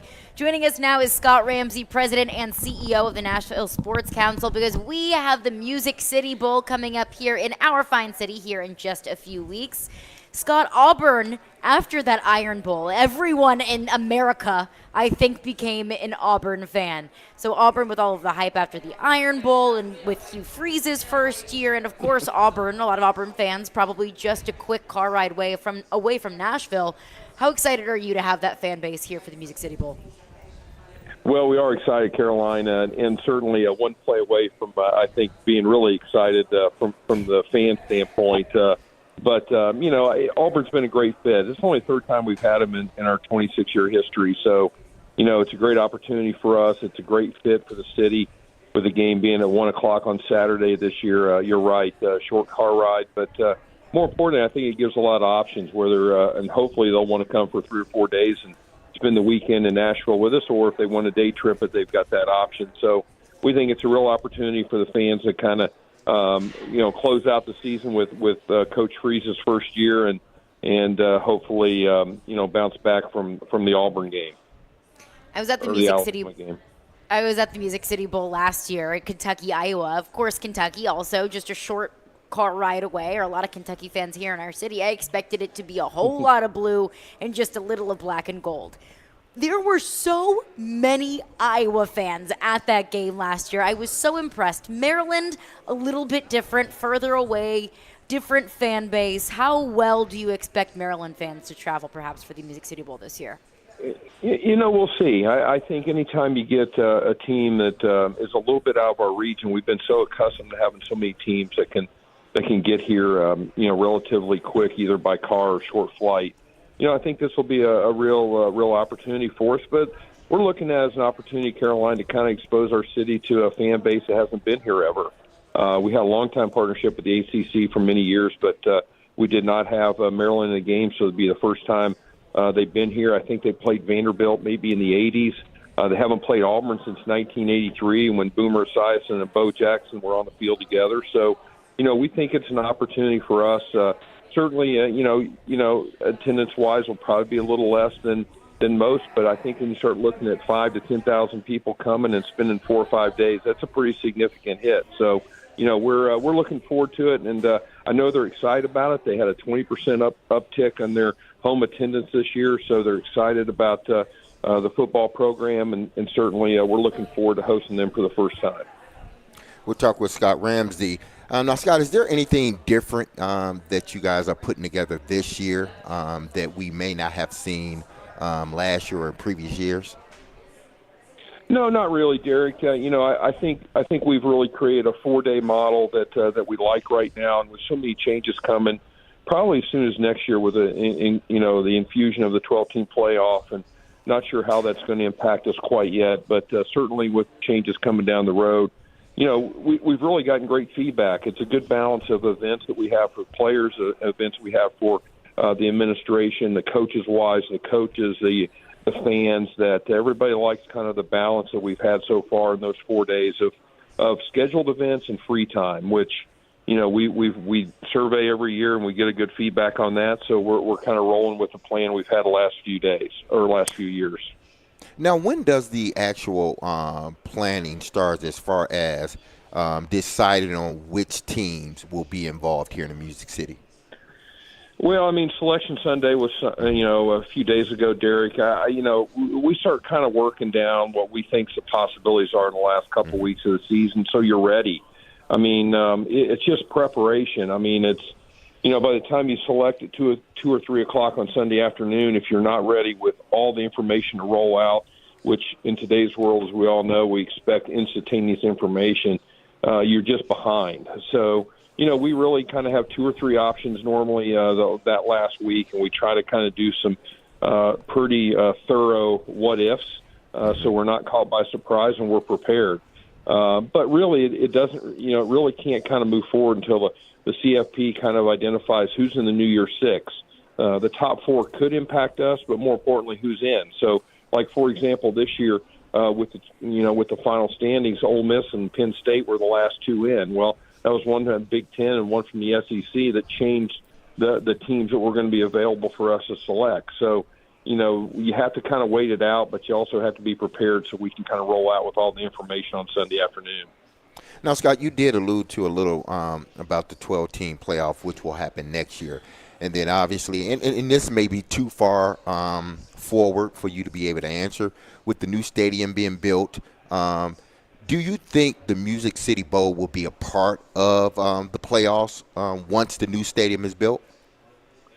Well, we sure would like to be, Derek. I think there's two pieces of the puzzle as you think about it. You've got the next 2 years, and we're all under contracts right now, which was a 6-year deal. In 2019, we did for 20 through 25 seasons. So we've got 2 years left, and we all know next year is going to be a massive change. Not just the playoff, but all the conference realignment. So let's just take the bowls, which we aren't one of, but the bowls that have the Pac-12 as their partner. They've got to kind of figure out how to kind of get a game and put a game together with all the changes in the conference alignments, because we did our deals with the conferences. So we've got 24 and 25 to kind of get through here, and I kind of call that bridge years. And then 2026, we're waiting on the CFP to get their media rights deal done and really solidify what they want that format to look like. We're hopeful at that point that Nashville can step in and compete for one of the quarters or the semis, and certainly compete for a national championship site. But we just haven't been able to kind of get to that negotiating table yet because they aren't ready to negotiate it. So at that point in time, I really like our position. I think we're certainly a city that checks all their boxes now with the enclosed stadium, and certainly with the redevelopment of East Bank, our hotel growth, our great success in hosting a lot of major events. I think we've got a great shot at it, and we're looking forward to competing for those. I believe it's going to happen. I think we all have that vision. Scott, before we let you go, when the selection committee went with Alabama and left Florida State out, I was just curious. I was reading some stuff about how that affected the flow of the ACC teams. Did that get into your line of thought at all? Like, did that affect anything for you? Well, funny, Willie, normally it would have because, the trigger for us with the Big Ten SEC was who was going to be the ACC's opponent, regardless of the team in the Orange Bowl. For example, if it was the Big Ten, let's say Georgia won the game and they stayed up and Florida State was up and whatever, but Ohio State, more importantly, would have been the Big Ten opponent to the ACC in the Orange Bowl. Then if that was the case and the Big Ten was going to vacate their selection in Tampa, which would have slotted us up one more position. We normally pick third in the Big Ten. We would have picked second because the ACC would have filled Tampa. So that was an either-or that we were watching more importantly than the top four. And like I said, it's a New Year's Six, really. I mean, you got 4 teams in the SEC involved. You got 3 teams in the Big Ten. Had any of those kind of slid down, then that would kind of change the whole dynamics of the dominoes of where we were going to go. So that was the trigger this year. Every year it's a little bit different. But good to hear you, Willie. I was thinking earlier about our first game, and to think about now we're talking about national championship game stuff in a closed stadium. We've come a long way in 26 years. Oh, yes. The 1998 game at Vanderbilt Stadium will always be something I remember. An ice storm, basically, during the game. And we'll always remember, Scott, Steve Winwood playing away on the keyboard, just being a pro during some awful weather for Alabama and Virginia Tech. But it was a heck of an event. It was unbelievable. The day started out at 60, and by the time 3 o'clock got here, it was 30 and sleeting. So it was one of those great Nashville weather days, wasn't it? That was something. Scott Ramsey, President and CEO of the Nashville Sports Council. Scott, you, the Nashville Sports Council, and TransPerfect always put on such a fabulous event in the Music City Bowl, so we're looking forward to it, and we appreciate your time. Appreciate you for joining us. Well, thanks for having me. You guys, if I don't talk to you, have a Merry Christmas, and hopefully we'll see you during Bowl Week. Absolutely, you as well. Merry Christmas to you and yours. Scott, appreciate you, and we'll chat with you soon. All right, tune into 94.9 The Fan tonight for Vanderbilt women's basketball. The Commodores will be on the road against Butler. Tip-off is at 6 p.m. and pregame begins at 5:45 p.m. Coverage is also available on the 94.9 The Fan app and at 949thefan.com.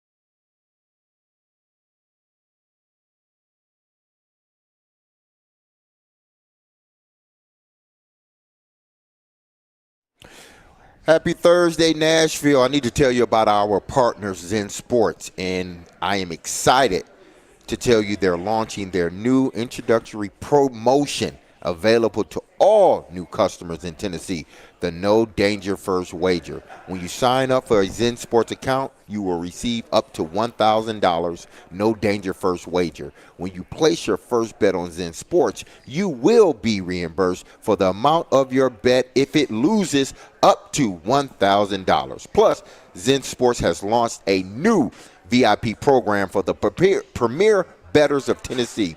If you think you might qualify, then listen up. The VIP program is by invite only, people. So if you feel that your Zen Sports play qualifies for a VIP consideration, please check out the program details and apply at zensports.com/VIP. No other sportsbook will offer you a premier sports betting experience with 24/7 top-tier customer support and bigger and better action than Zen Sports. So, what are you waiting for? Get going and download the app at zensports.com today. Zen Sports, betting just got better. Gambling problems, call 1-800-889-9789. Terms and conditions apply. Must be 21 years or older to bet here in Tennessee.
Caroline, Willy, D-Mase. We're live out here at Pete and Terry's Tavern at Bridgestone Arena because the Predators take on the Tampa Bay Lightning tonight. Puck drop at 7 o'clock. Pre-game coverage starting right here on 102.5 and 106.3. The game starting at 6 p.m.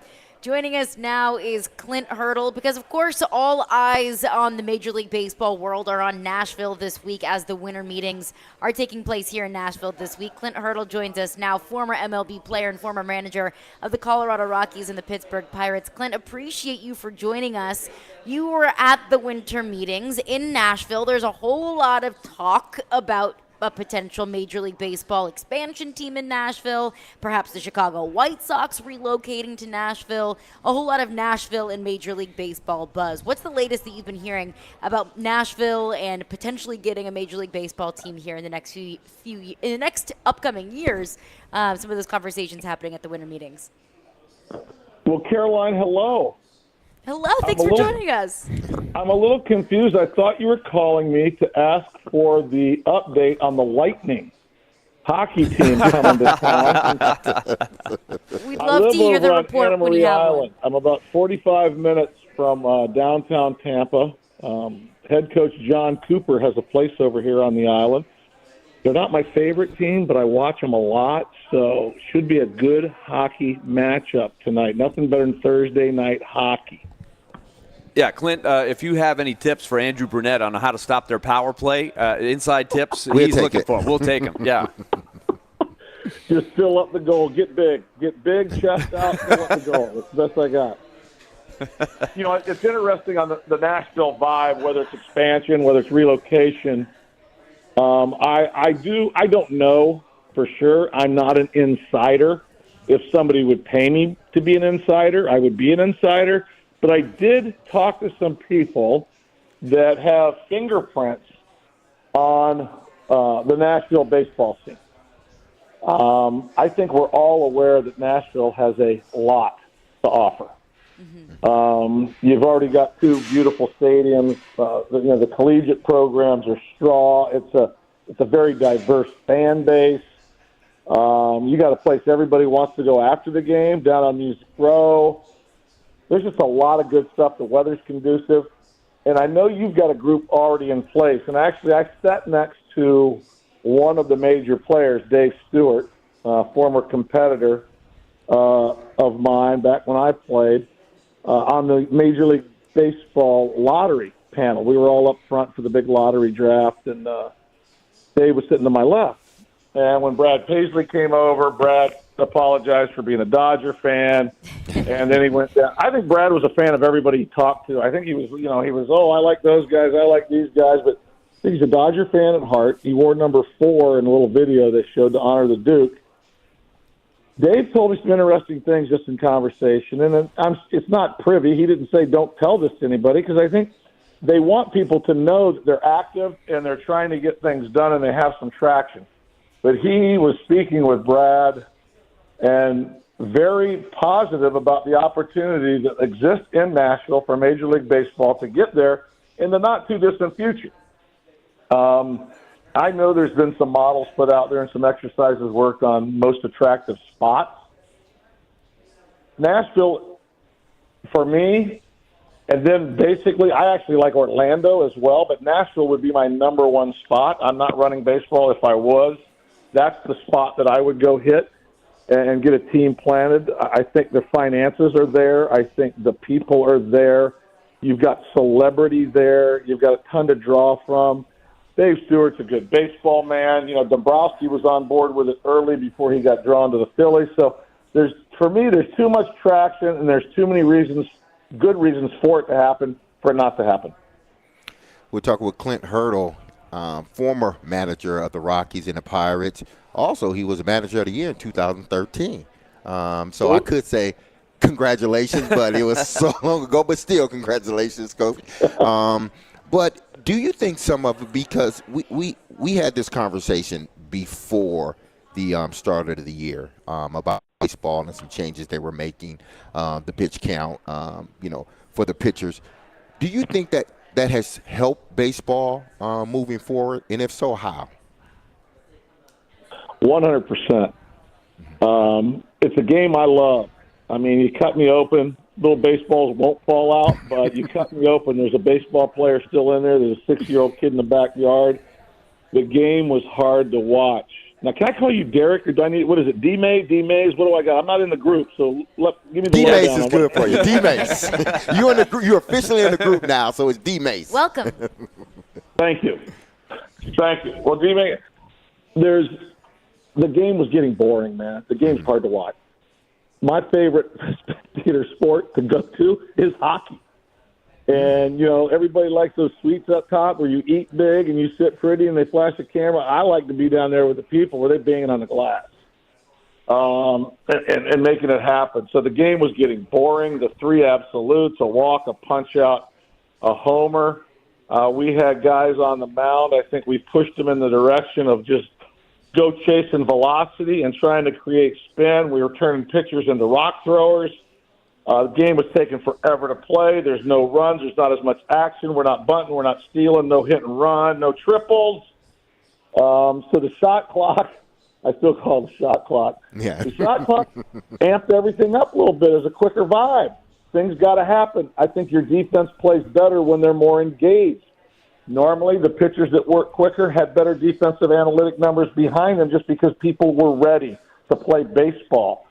Sometimes we fell into the trap where I think pitchers thought the more they walked around the mound that people were going to disappear off the bases. When in actuality, there ain't no trap doors out there. You got to get on the mound, make a pitch, get a ground ball, get a strikeout, get something. Making the hitters get in the box to hit. There's a lot of people that talked about the pitchers. I would tell you this, if I had to pick one, the hitters were more of culprits than the pitchers were. How many times you watch a hitter? Get in, get out. Batting gloves, belt, fit, grab, something, and then get back in. And the same thing, man. Mike Hargrove used to play, they call him the human rain delay. He was a big league manager. Everybody was a human rain delay. So we got the game moving. There's action. Because truthfully, a 66-year-old man like myself, I can go to the ballpark. I'm good with no clock. I'm good with whatever. But they're not filling the ballpark up with 66-year-old men. You got 20 people in their 20s, 30s, and 40s. They want action. They want some entertainment. And Manfred and his group have come from an entertainment industry with Fox, and baseball has become way more entertaining. So I'm good with it. That grumpy old man that wanted to get out of me, I had to tell him to go leave. There's no time for it. The game is moving in a better direction. It's more fun. It's more enjoyable to watch. Well, Clint, it's interesting because it ties into, I know, a project that you are pouring a lot of your time into these days with how you teach hitting to young kids. And you know this. I've survived. We've got one more season of the travel ball circuit. There's great, and there's also some tough things about it. But as you said, there's so much emphasis on velocity. How hard do you hit the ball? Are you getting launch angle? And you lose sight of sometimes the situational part of the game. And I know that ties in a lot with the project. Tell us about the Bat Around project. Yeah, thank you, Willie. You know what, Willie? You have taken the term silent partner to the next level, by the way. Willie's not going to tell you, but Willie's on the inside with us on this, and he's been very busy in some other areas. But we know Willie is going to be able to show up and help us with the rollout and a lot of other things. And this Nashville angle is huge to us because there's so many options. We're basically taken the batting practice routine and gamified it. And it started with 4 older men on a weekly phone call talking about baseball during COVID. But we got to the point where 3 of my buddies, all they were doing was bitching and complaining about the game of baseball, especially the hitting part of it, because they were players. They weren't pitchers. And I finally got to the point where I said, guys, stop. I'm out. I'm not even going to be on next week because I don't want to turn into that guy. I said, let me throw something at you. Is there something we can do to make it better? These guys have some influence. They have some impact. We all got a couple coins in our pockets. So we put together a program we thought would help. We've gamified BP. We have a product called Bat Around. You can look it up. Let'sBatAround.com. It's basically somewhat Top Golf for baseball. It's a game created by myself and the Hitting Legends Council that we have that takes the fundamentals of hitting and hitting strategy and turns it into a game. Short games, 6 different rounds. We don't call them innings. There's 6 of them, 6 different rounds. They're all different tests for hitting skills. It puts a bat in everyone's hand. Caroline, there's a swing inside of you. I know there is. And when you can get somebody in a slugger, cage with not a a swinger. I didn't say that. I said there's a swing inside of you. My mom can swing the bat. My mom's 88 years old. Anybody can swing a bat. We're trying to put a baseball bat back in people's hands, an aluminum bat, to have some fun, to get back to playing good baseball, fun baseball. And we've seen kids, parents, grandparents. We've got it on an app. The app pairs up with a program called Hit Track that lightens up. You can take it to any hitting facility. You can hit balls off a tee. You can short flip, soft toss, front flip, live BP, or you can go ahead and get a machine that turns up the velocity and play the games. The fans we've run through love it. It gives an opportunity to find a swing again or search for a swing the first time. We demoed it last year in Nashville at the ABCA. Tremendous response. Then we took it to the College World Series and had a cage set up for 11 days. And that cage is open from 10 till 8 every night. And we put 2,500 people through that cage in 11 days playing a 3-minute game. People were playing the game, waiting a half an hour to hit, and then some of them were going back in line to wait again. Kind of like the silly stuff I do at Universal with my kids. The coaches love it because, you know what? You don't have to be there for them to play it. It's kind of like back in the day when we just go out to the park and we didn't have enough people. You closed one field, you picked your own teams, you figured it out. All the graphics are in front of you. There's no looking over your shoulder to chase exit velocity or velo or launch angle. Everything's in front of you. It tells you the purpose of the game. You've got to hit the ball to left field, center field, right field. You've got to perform an offensive fundamental. What I mean by that is moving a runner from second to third. All the drills we put in, the first value that you get is yes or no. You did it or you didn't do it. And then what they left up to me are some of the corny phrases when you do it or you don't do it.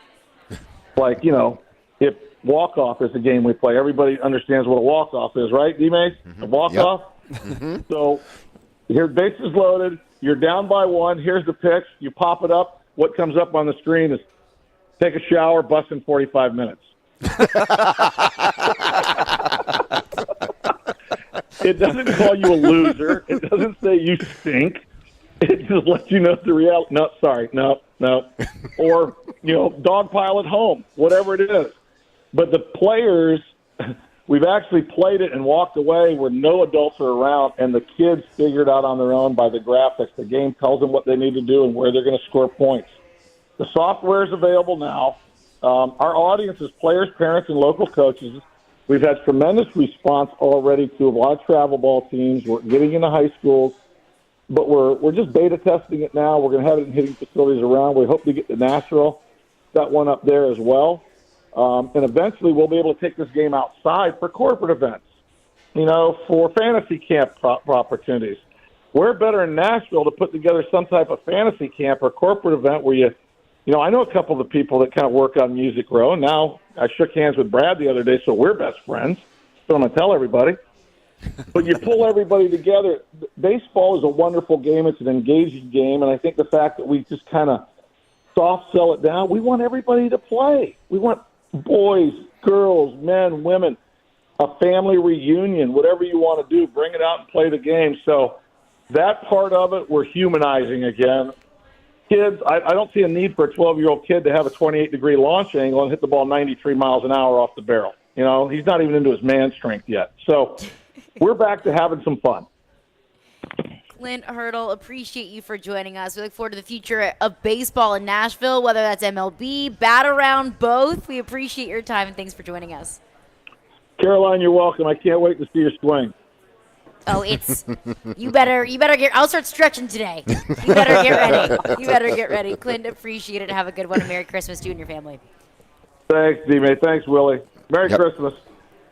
All right, coming up next, Elliot Friedman will join us. We'll get the tea on what's been going on with Tyson Berry. Caroline, Willy, D-Mase, 102.5, 106.3 The Game.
Willy, D-Mase, 1025, 1063, The Game and the Game Nashville app. We are live from the Hiller Plumbing, Heating, Cooling, and Electrical Game Studios, and we're streaming live on Twitch, Twitter, YouTube, and Facebook Live every single day.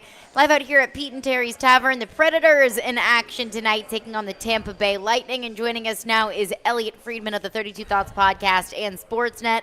Elliot, we have had a saga with Tyson Barrie. He was a healthy scratch for the first time in his career. You report that the Predators gave him permission to chat with other teams. Barry Trotz was on our station earlier this week saying that he was not very pleased with the news getting out. And now the latest from Tyson Barrie, he says, if we're getting into it, I'm in the stands, so it doesn't really feel like a great fit. My goal is to be playing hockey. Whether that's here or elsewhere is up for the powers that be to decide. Whoo! All right, Elliot. The player has spoken.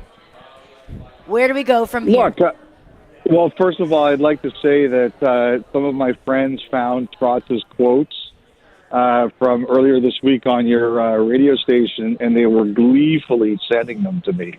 Trotz hates you. Trotz hates you. It was pretty funny. It was my buddy. Whenever I'm sort of in the middle of anything, my buddies, like, that's what good friends are for, right? They just grind you right into the ground when just nanny when you're in the middle of something. Yeah. Look, like I don't expect anybody to be happy here. I mean, look. I mean, we all understand where everybody's coming from. Barry's not playing. Spencer Stasny has earned his spot.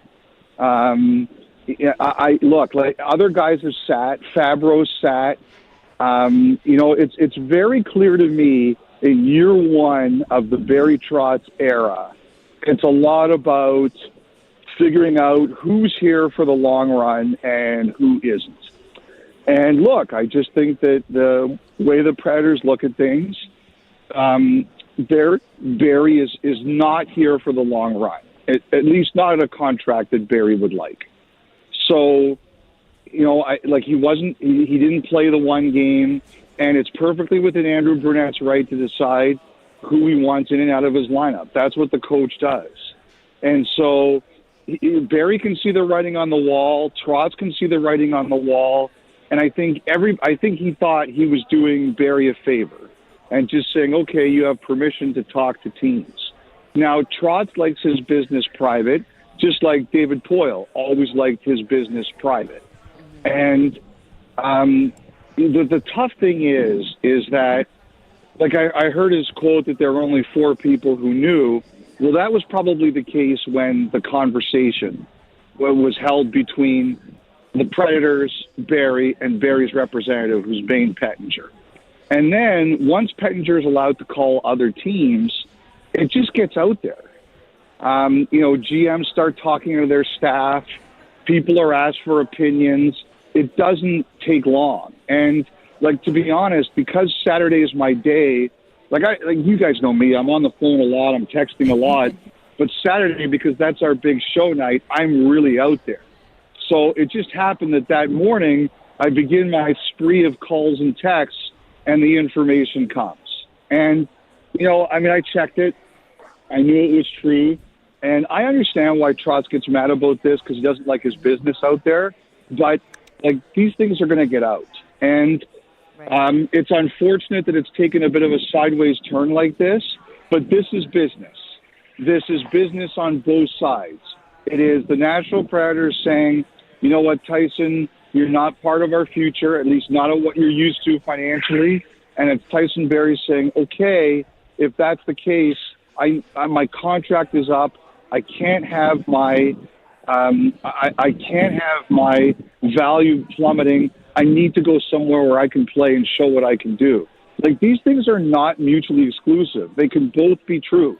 The team can be making a fair decision for its future, and the player can say, I don't want to accept this, and I can't accept this for my own career. I know, like I said, I know Trotz is mad it got out. I understand why he's mad it got out. I'll see him on Saturday morning. I'm sure he'll let me know if he's got a problem. But, the bottom line is, unfortunately, it's very hard for these things to stay quiet. Whenever teams give someone permission to talk trade, it gets out. There's just too many people who know.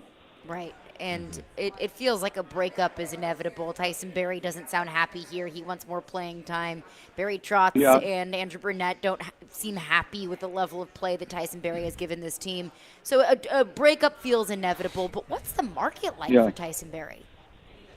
Well, I think there's a couple of things here. Number one, are there teams out there, Carolyn, who need a guy who can get points? Like, I look at a team like New Jersey. Tyson Berry and Dougie Hamilton are not the same player, but they're probably going to need an offensive player on the blue line. And so, I could see a fit there. Like any team out there that needs someone who can score, help their power play, get some offense from the blue line. I haven't looked up and down the roster to see if it's a total fit, but Seattle is a team that's really struggling to score. And they have defensemen who can do it. They have a high-paid guy on number one in their power play, Vince Dunn. I just look around for situations where, like New Jersey was kind of the first one that jumped out to me because of Hamilton's injury. So, but the other things here are, what kind of price does Nashville want? It's probably not going to be a high price. And the second question is going to be, is the other team going to want Nashville to retain money? Now, Nashville can do that because they've got a lot of cap room, and there aren't a lot of teams that have cap room. But that's another price. It becomes two things you've got to pay. One, which is the price for Barry, which like you said, won't be very high, but then becomes the price to pay for Nashville eating money. So it's probably like a couple of picks. Like Zadorov just went from Calgary to Vancouver for a third and a fifth rounder.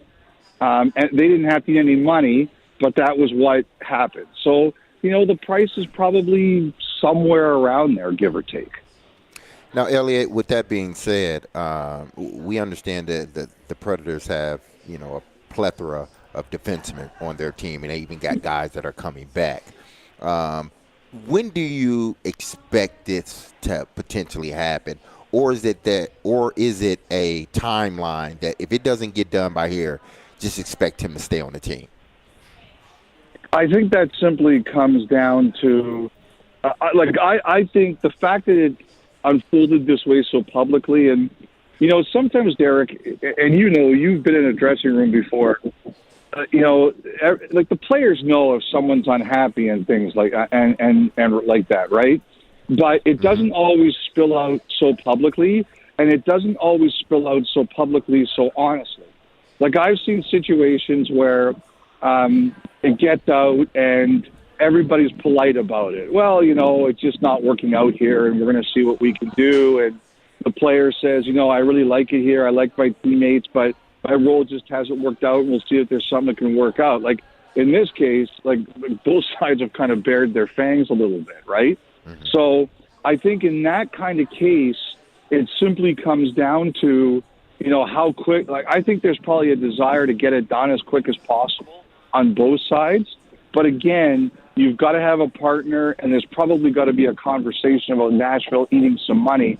I don't know how many teams can take Barry's full salary. Like Zadorov was making $375, he got traded, and only Vancouver had enough cap room among the teams that wanted him. Every other team that Calgary was talking to was asking the Flames to take money, and they made that trade because they didn't have to.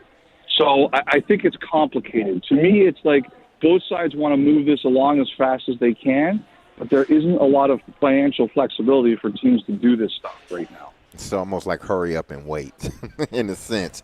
Elliot, quickly, before I pass it over to Willie, did you, on the podcast, did you guys figure out who scored the first open goal in the NHL? Open net goal? Open net goal. Who scored the first open net goal? Did y'all figure it out? No, not yet. We're taping the podcast, the first segment of the podcast right after I'm done this hit. And I'll ask Jeff if he's figured it out because, Derek, I know I'm a geek, but I'm not a nerd. And that is too nerdy for me. And that's up Merrick's alley, not mine. Elliot Friedman is with us. Elliot, we were listening to Andrew Burnett. I thought it was interesting, his perspective on this, being a guy that played for a lot of different teams, probably went through a number of different challenges with his contract and the coach and everything like that and playing time. I thought he did a good job of sort of keeping the even keel. And his thought basically was, look, it hasn't been a distraction. He says if it's out, it's out. It doesn't bother me that much. He just wants to see Tyson Barrie play better. And so I think it's an interesting position to be in when you're a new coach and you've seen both Barry Trotz and Tyson Barrie, on opposite sides here. Well, you know what? I think that, ultimately, look, Andrew Burnett was a player, as you said. And I think, one thing I heard in Florida in his first coaching job is the players considered him very fair to them. Because, he played in a team where he was a high scorer in Minnesota, and he played in a lot of situations where he wasn't. So he understands what it's like to go up and down the lineup. And, I don't think, first of all, I don't think Barry Trotz is doing this without Burnett. Barry Trotz is a coach. He understands how a coach thinks. He understands how a coach wants to use the roster. So I think he's doing this knowing fully well how Burnett feels. Quite simply, the roster speaks, and you can see who's playing on that team. So I don't think that I don't think Trotz is going to have any problem with Burnett. I think Burnett and Trotz are on the same page on this one. And, coaches are out there to do one thing, and that is win games. And, they don't throw games. So I don't think that him keeping Barry out of the lineup is anything punitive or anything like that.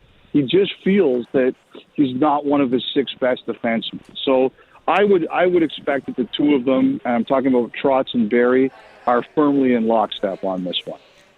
Elliot, after he addressed this, among the other questions was Tampa Bay's power play, and he started laughing, and he said, I've had nightmares. I've pulled my hair out. Of course, his coaching was in Florida, and it was, he was at one point during the year where they played, 8 different times when Florida and Tampa were in the same division. He says, I've tried everything, basically. And so do you have any tips on how to stop the Tampa power play? They are unbelievable right now. Well, we remember a couple of weeks ago, Carolyn, you were talking to me about what you do on a power play, right? Right. And and the thing that you do is you see, okay, what's the number one thing they do? We're going to take it away from them. And then what's the number 2 thing we do? Well, we're going to try to take that away from them. What's the number 3 thing we do? Well, they do. You better hope the goalie makes a save. The thing about Tampa is, especially now that Kucherov is shooting the puck a lot more, there's so many ways they can kill you. They are so good. There's so many ways they can beat you. Everybody looks for the Stamkos one-timer, but Kucherov is such a great passer, and there's so many things that he can set up that, you want to take away that, but there's they just have too many weapons. And Kucherov's shooting has added another dimension, Willie. So basically what you've got to do is you've got to say, all right, what's the number 1 thing we're taking away tonight? And then hope that they don't find another one of those things that just scores on you. So I assume it's Saros tonight, right? He's going to have to be Saros. There's not much else you can really say. He's going to know. He's going to know before the game. Okay, you see, we've decided we're taking this away from Tampa.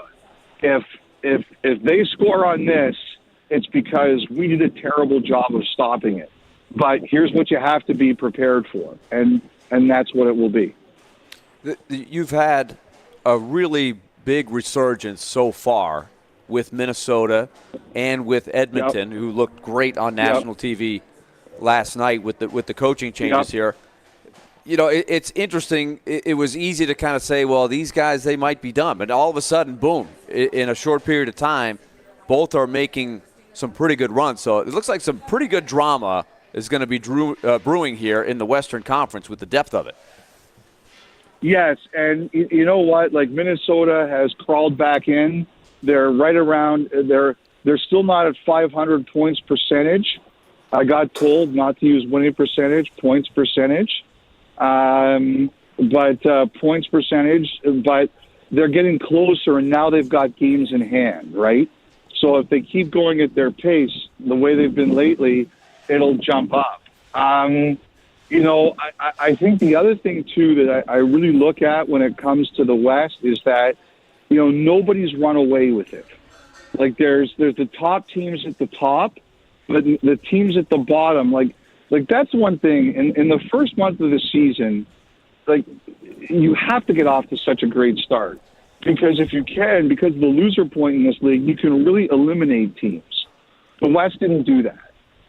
Edmonton was really in trouble, and now everybody's probably looking at them. Like, the one thing I think we've learned about Edmonton is that Connor McDavid was a lot more injured than we realize. Now he's healthy, and he's just destroying teams. So that's what's happened here. Like, even you guys, you were, like, I think a couple weeks ago I talked to you guys, were 31st in the league, and you went on a little bit of a run. Now, I don't know how much staying power there is there, but I just think it shows that in the West it's very streaky, and the key is not going on those deep valleys. Here is your question that you can study between now and the time the Predators come up to Toronto for the weekend here. Has any player been more of a positive impact on the ice and even the residual effect than Ryan O'Reilly for the Predators so far this year? Well, I just think that O'Reilly is a pro, right? He's an easygoing guy. Like, what he has is he has great work-life balance, like great work-life balance. When he's at the rink, he's a master of of his craft, the technical nature of what he does. He's really smart. He puts in the work. He's not the best player, but he's one of the smartest, if not the smartest.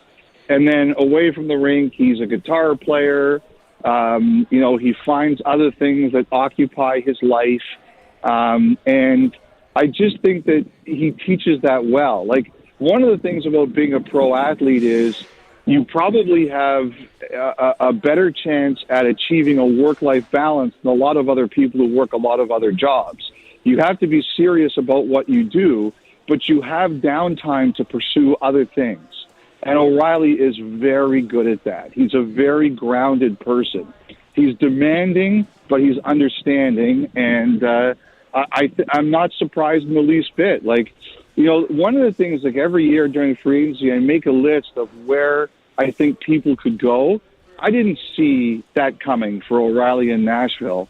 But once I heard it, I was like, that makes a lot of sense. And you guys are seeing why. So who would be other candidates who have had a big impact on a new team? I'm just wondering how that compares. There's no award for that, but I would be surprised if anybody's having a bigger impact than O'Reilly is for this team so far. Okay, so if I'm just looking through it quickly, looking at some of the free agents this year. I mean, he's not a player, but I can say that one of your former coach, like two of your former coaches. It's early in Minnesota. Oh yeah, we just had the tour. Hines on Thursday, and Laviolette on Saturday. Yeah. Caroline called it the ex-boyfriend tour. Yeah. I like that. That's a good tour. We all have those. It's the only two teams that have beaten them in the last 10 games. Yeah, it's partly, like, you know what? Like, partly inspiring, partly depressing. I get that. But Laviolette, I would say, is a guy who's done a really nice job. You know who did a really good job when they were banged up was Oliver Ekman-Larsson in Florida. Like, really good job. I mean, we'll see starting tonight, Patrick Kane shows up in Detroit. And, we'll see how that goes right there. You know what? He hasn't been very good yet, Dubois in L.A., but what I think he does is his position has put everybody in the right spots. Like, he hasn't been himself yet, and he's got to go to another level. But I think what's underrated about his arrival there is that everybody's kind of in the right position. But it would find hard for someone to beat O'Reilly. He's been phenomenal. Elliot Friedman, appreciate you as always for joining us. I will say good luck with your face-to-face encounter with Barry Trotz coming up this weekend. It'll be fine. I'm just messing. It'll be fine. He's a pro. No he question. is a pro. He's a pro. As Yeah. are you. Yeah. Elliot, you're the best. We appreciate you. We'll chat with you soon. All right, guys. Take care. Have a good one. Elliot Friedman, he is the very best. Appreciate him for joining us every Thursday at 1 o'clock. All right, we got some of Tyson Berry's side of the equation. So we will break all of that down coming up next. Caroline, Willy, D-Mase. We're brought to you by Zen Sports. Start earning cash rewards on your bets today. Gambling problem? Call 1-800-889-9789. Terms and conditions apply. Must be 21 or older and in Tennessee to bet.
Yeah, no, 100%. I agree with you. As I say, I was very disappointed in the way Tyson handled it and in his group. But at the same time, he's got to play for us right now. And like I said when I first came here, I want you to come here to win.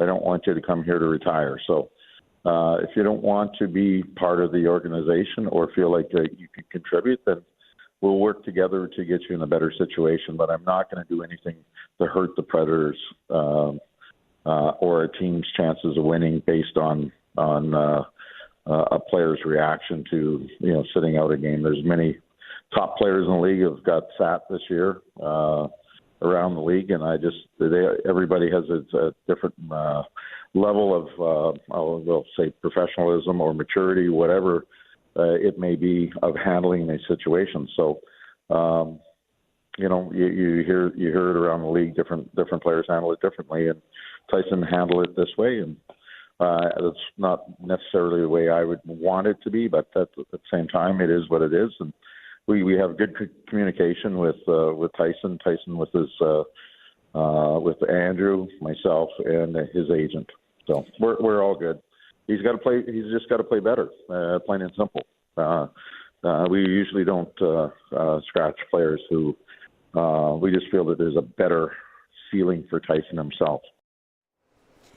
That was Predators general manager Barry Trotz on Stillman and Company earlier this week. He said, one, he doesn't like the way that Tyson Barrie handled being a healthy scratch, doesn't appreciate the way Tyson Barrie and his agents handled the Predators, giving them permission to talk to other teams. And also, Andrew Brunette and Barry Trotz have both been very upfront and honest about the fact that they want more from Tyson Barrie, that he needs to play better. Both Andrew Brunette and Barry Trotz have said that.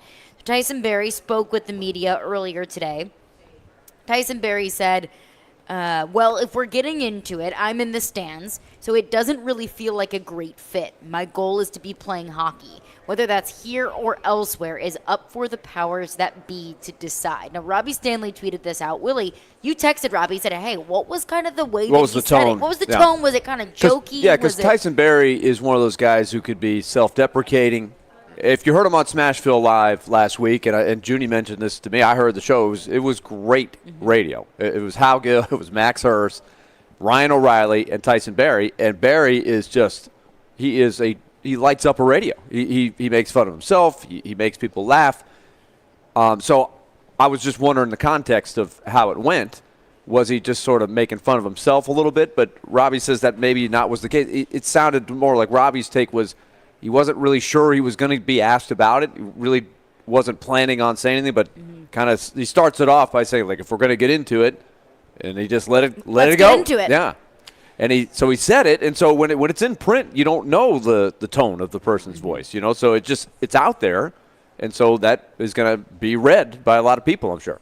And Robbie said he was serious. He sounds pissed off. What do we make of it? I mean, he's clearly frustrated. It's an individual that's natural, right? That you come in, your expectation is you're a part of, a organization that seems to be headed back in the right direction. A new coach, new GM. So you figure when you sign a contract at the beginning of the year or off season, okay, you figure this is a good fit for me. I can go in and I can do some things. And it just, sometimes it just doesn't work out. And I understand where Barry's coming from. I understand where Coach Brunette is coming from as well. But, I also know where the player is coming from. Because sometimes I think when things are going down, Tyson Barrie seems like the guy that would rather, before this, he would rather not say anything. He would rather just, okay, you know what I want. If you can make it happen, let's try to facilitate it. I really don't want to get into this. I'm going to be a great teammate, and I'm going to go out there, and I'm going to work, and just enjoy myself. And Barry Trotz said, look, we'll get something worked out. We'll try and figure out the best situation for you and for us. But I think after a while, because you go from being a healthy scratch, then you play, and I just assume is he going to play tonight? It's going to be a healthy scratch tonight. So you look at all this, and somebody come and ask you the question. You didn't plan on answering any of these questions, but then somebody posed the question to you. As a player, you always feel a need to defend yourself, and you want your narrative. You want to be able to craft your narrative of what's going on. Barry had to say what he had to say. Coach Bruno had, he came out today and said some things. And then it's the player. What does the player have to say? Eventually, players are going to give their thoughts on whatever situation is going on. And, listen, they may not be able to trade him. He may stay on this team, and he may be a great teammate. But it still doesn't change the fact that he is a little bit disgruntled and disappointed inside. Like, I hoped for better here. I didn't think he came here to retire. I think he came here to play good hockey, and hopefully that would segue into another contract, whether it be here or somewhere else. I'm not sure if he falls in that category that Barry is talking about. And Barry's right about that. I don't want you to come here to retire. I want you to come here to win games and play some good hockey. I think Tyson probably fell into the category of, I want to come here and play good hockey, but I also want it to allow me to get another contract. Right. And it's just not working out the way he want. And he want to be able to say something before either he gets traded or nothing happens. I think what's clear in the answers we've gotten from everybody and that quote, I'm reading into it, this is just my take, is, I'm sure there's some of it, I can't play better if I'm not in. Yeah, right, and exactly. so that's the dilemma. And Andrew Burnett's going, I got to play the best 6 guys on D, right, that give me a chance to win the game. And right now, there's a lot of competition, as we said yesterday. For context, they sat Dante Fabro for 2 or 3 straight games. Dante Fabro was playing pretty well. They're trying to get Luke Shen back in there. Alex Carrier at some point is going to come back. So I think all of these forces are at play. Barry sees that it's kind of crowded, and he's seeing, well, maybe I haven't played my best, but I've got to play better to earn that contract, but I can't play better if I'm not in. For another little element, for example, is Tommy Novak. Looks like he's coming back in tonight. He's a big power play guy. So that might take some key power play time away from Tyson Barrie, and that's his specialty, right? As Elliot said, he's got a trait. He's got a big strength. He's offense, right? He can run a power play. He can distribute the puck and make plays to the right guys. On a team like New Jersey he threw out there, that could work. I could see that. And so I'm sure Tyson's going, I got something to bring to the table here. I'm in a contract year, and maybe he's getting a little bit impatient. Like I'm sure Barry Trotz's thing is, give me a little time. I can't just give you away just because we are where we are right now. These things sometimes can take time to sort themselves out. I mean, I feel his pain. I really do. Because as a former player, I was in that position early in my career. Yep. I know I can play. Give me opportunities, but they're like, I can't give you opportunities. The room's crowded, and then it does affect you going out to practice and everything else, forcing yourself to have an upbeat attitude about everything, everything going on around you when you feel like, man, it felt like I'm getting slighted here. If you would just put me in and let me get more than one play or a series, and I can show you that, okay, I'm working my way into playing well. But until you do that, it's like we're going to continue to have this sort of, uneasiness about the situation. Because, again, I feel Tyson Barrie. I do. And it does cause you. I had to, basically say, listen, I can't allow what is going on. It was with the help of one of my other players, Chris Sanders, but I can't allow what's going on around me to affect how I show up. Because if I do, they're winning. And it's not about, and I know Barry is not in this to like win or lose in regards to this situation, but if I don't go out there with a good attitude, then it makes their job easier. You That's know? one thing for me because I understand both sides, and I don't think there's a right or a wrong in this. Where Tyson Berry says, "Look, I want an opportunity to play," and the Predators, "Look, we need more from you." I think that both sides are totally justified in feeling the way that they do. I just don't want this situation to continue to elevate to where now it is a distraction. I'm I sure don't that's think that we're exactly what there. Andrew Burnett's thinking is. Yes. And the leadership of the team, right? They've Yeah. got to manage this. Like, this is where Yossi, O'Reilly, McDonough, Sissons, Forsberg, they're going to be thinking, okay, we got to manage this. Like, they love Tyson Berry. Yeah. I don't know if anybody saw the broadcast. There was a great back and forth between Roman Yossi and Tyson Berry telling dad jokes of all things, right? So Stealing your mojo. well, they've got to know each other. Everybody's taking it now. yeah, it's become a thing. It's become a thing. But that's what you have to make sure you separate the business part from the job you have to do on the ice. But you said the key thing, Willie, is those other leaders around him has to make sure that they talk with him or just stay in just constant communication. It doesn't have to be anything big. Just, hey, what's going on? How you doing? Hey, just little things, because Chris did that to me. He wasn't these long speeches but he made sure, like, you all right? Yeah. Just making sure I'm every day you come aware in. of what's going on. I'm aware of what's Just going wanna make on. sure Are checking you on you. okay? Yeah. Let's go. Let's just get into practice. Don't worry about it. We'll be. I know it's a little bit hard, but let's go. He's going to need that from those guys until whatever happens, whether they can facilitate a trade or not. But they're going to need Yossi and those guys to continue to just hit him on the pat him on the shoulder. You all right? Okay, you in it? All right. You focus? Okay. As long as because you never know when your opportunity is going to come. And if you allow your disgruntledness to affect you when that opportunity comes, you're not going to be ready. Business is business and hockey is hockey. Yeah. Matthew and Jolton text info line driven by WilsonCountyHockey.com says, I haven't been able to watch as many games as I normally would, but from what I've seen, Barry's looked pretty good. Well, he's got 10 assists, right? So he has had some success. Now, he's got no goals, and I think he's a guy that can be a guy that chips in some goals for the blue line.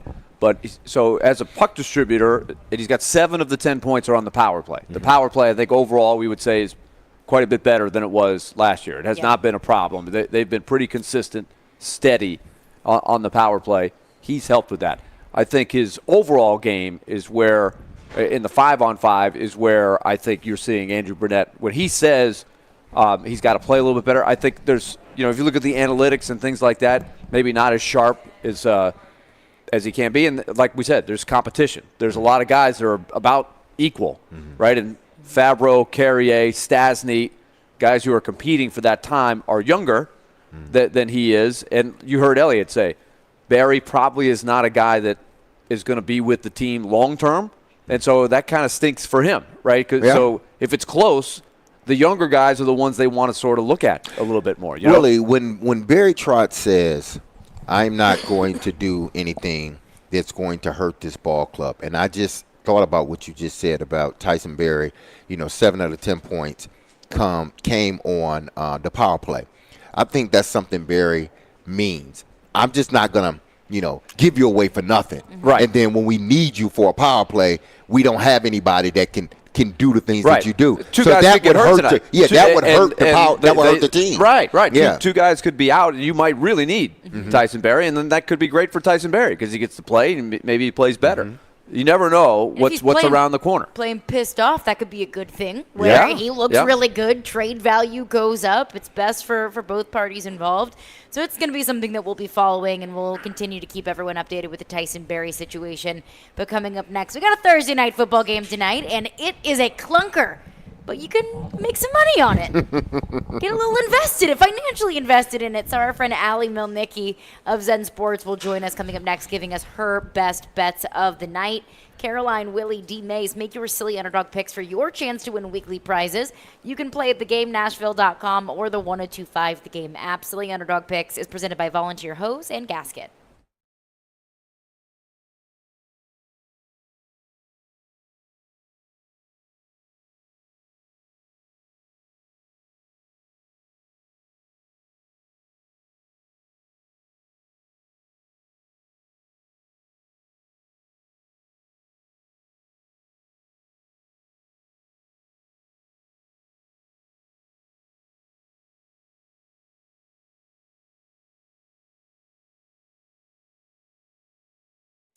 Men, listen up. I need to tell you about Cool Springs MD. Over the years, more men have started to seek help for hormone deficiencies and imbalances. And Dr. Jeffrey Lodge and his wife Daphne, along with that experienced staff, give men the treatment required to improve their quality of life. Cool Springs MD services have already helped many men of Brentwood, Nashville, and the surrounding areas in Tennessee with improving their immune system, energy levels, cognitive functions, and more. They're there to connect you with the medical care you require to have a healthy and enriched life. So, there's no better time now to achieve a healthy lifestyle. Men, what are you waiting for? Give Dr. Jeffrey Lodge and Cool Springs MD a call today for an appointment. Here's the number, 615-486-3458. That's 615-486-3458. Or visit our website at coolspringsmd.com.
line, Willy, D-Mase. We have got a doozy of a Thursday night football game tonight. New England Patriots and Mitch Trubisky and the Pittsburgh Steelers. Joining us now to break down her favorite bets of the night is Allie Melnicki of Zen Sports. Allie, always appreciate you and your betting insight.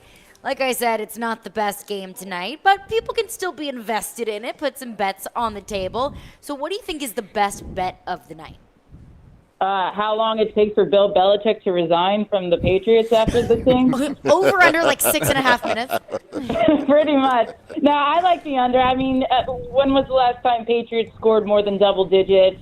Same thing with the Pittsburgh Steelers. I don't see them generating a ton of offensive time. Trubisky, I think last I checked, the over-under is a very low 29.5. I wouldn't think twice. I would just go under with this one. Do you know if it'll be Bailey Zappi tonight, I'm assuming? That is the plan. I don't know what's going on with Mac Jones, but it sure looks like he may have made his last start for the Patriots.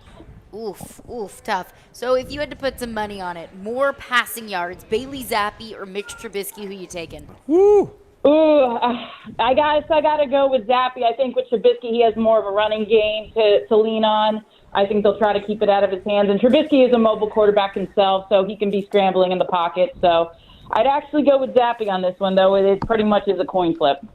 We'll talk with Allie Melnicki, Zen Sports. Now, Allie, there's two games. I just want the over-under on this one. Buffalo and the Chiefs and Eagles and the Cowboys. Both of them are, one is 48.5, taking over or under. The other is 51.5, over-under. I'll actually go under in the Chiefs-Bills game. These are two offenses that have kind of struggled in some weeks. Not so much the Chiefs, but the Bills have really struggled to generate some offense. I know they got the new offensive coordinator that's been helping out. But when you look at the Eagles and the Cowboys, I'm going over all the way. The Cowboys have been a machine on offense these past few weeks, especially when they're home. I think this one goes way over. So if I'm to be more confident, I'd go with the over in the Eagles and the Cowboys. Now, the Packers and the Giants, I mean, the Packers looked good last week. They got a win. Controversial, but they did get a win. The quarterback looks good. They are minus 6.5 against the Giants. Do you take the points? Don't make me pick against my team. You should have known that, D-Mase. I knew I had to Come get her. I on, had we to talk get to her. Allie every week that she's going through pain, okay? The Giants are struggling. We do have 2 wins behind Tommy Cutlets, as we call him, but I think this one is safe to say it's an under pick as well. I don't see us generating. If we get double digits in points, I'll be more than satisfied with our team. So I'd go under as a safe bet. Allie, what do you think of the big heavyweight matchup, Eagles and Cowboys? Eagles, they've had some big showcase games like last week. Didn't look. They're maybe not playing their best right now. What do you think of the matchup against the Cowboys? No, and I think it's the opposite with the Cowboys, who are playing their best. I think the Cowboys have a chip on their shoulder. They probably should have beat Philadelphia a few weeks ago. There were some calls that went against them. Dak Prescott stepped out of bounds when they should have got a 2-point conversion. I think playing at home in Dallas just gives them more life, more energy. It's a 3.5-point spread, and I'm comfortable laying the points with Dallas. This is an opportunity for Dallas to kind of make a statement, right? That they are for real. It's the biggest statement game for them, and I think one's a tough one. Usually Philadelphia, if they were coming off a blowout loss, I would take them in a heartbeat to bounce back. But going against the Cowboys and how good they've been playing, that's a tough bounce back game that go up against.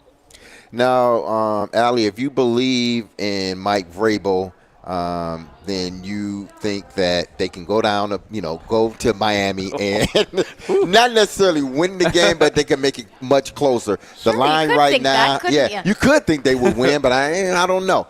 But the line is 13.5. Would you take the Titans in the points? Like I said earlier, do you remember when Miami put up 70 points on the Broncos this year? Mm-hmm. So I would not take the points with the Titans, unfortunately. I just don't know how they keep up. Allie, appreciate you as always. Enjoy watching your Giants as much as you possibly can this weekend. We'll chat with you next week.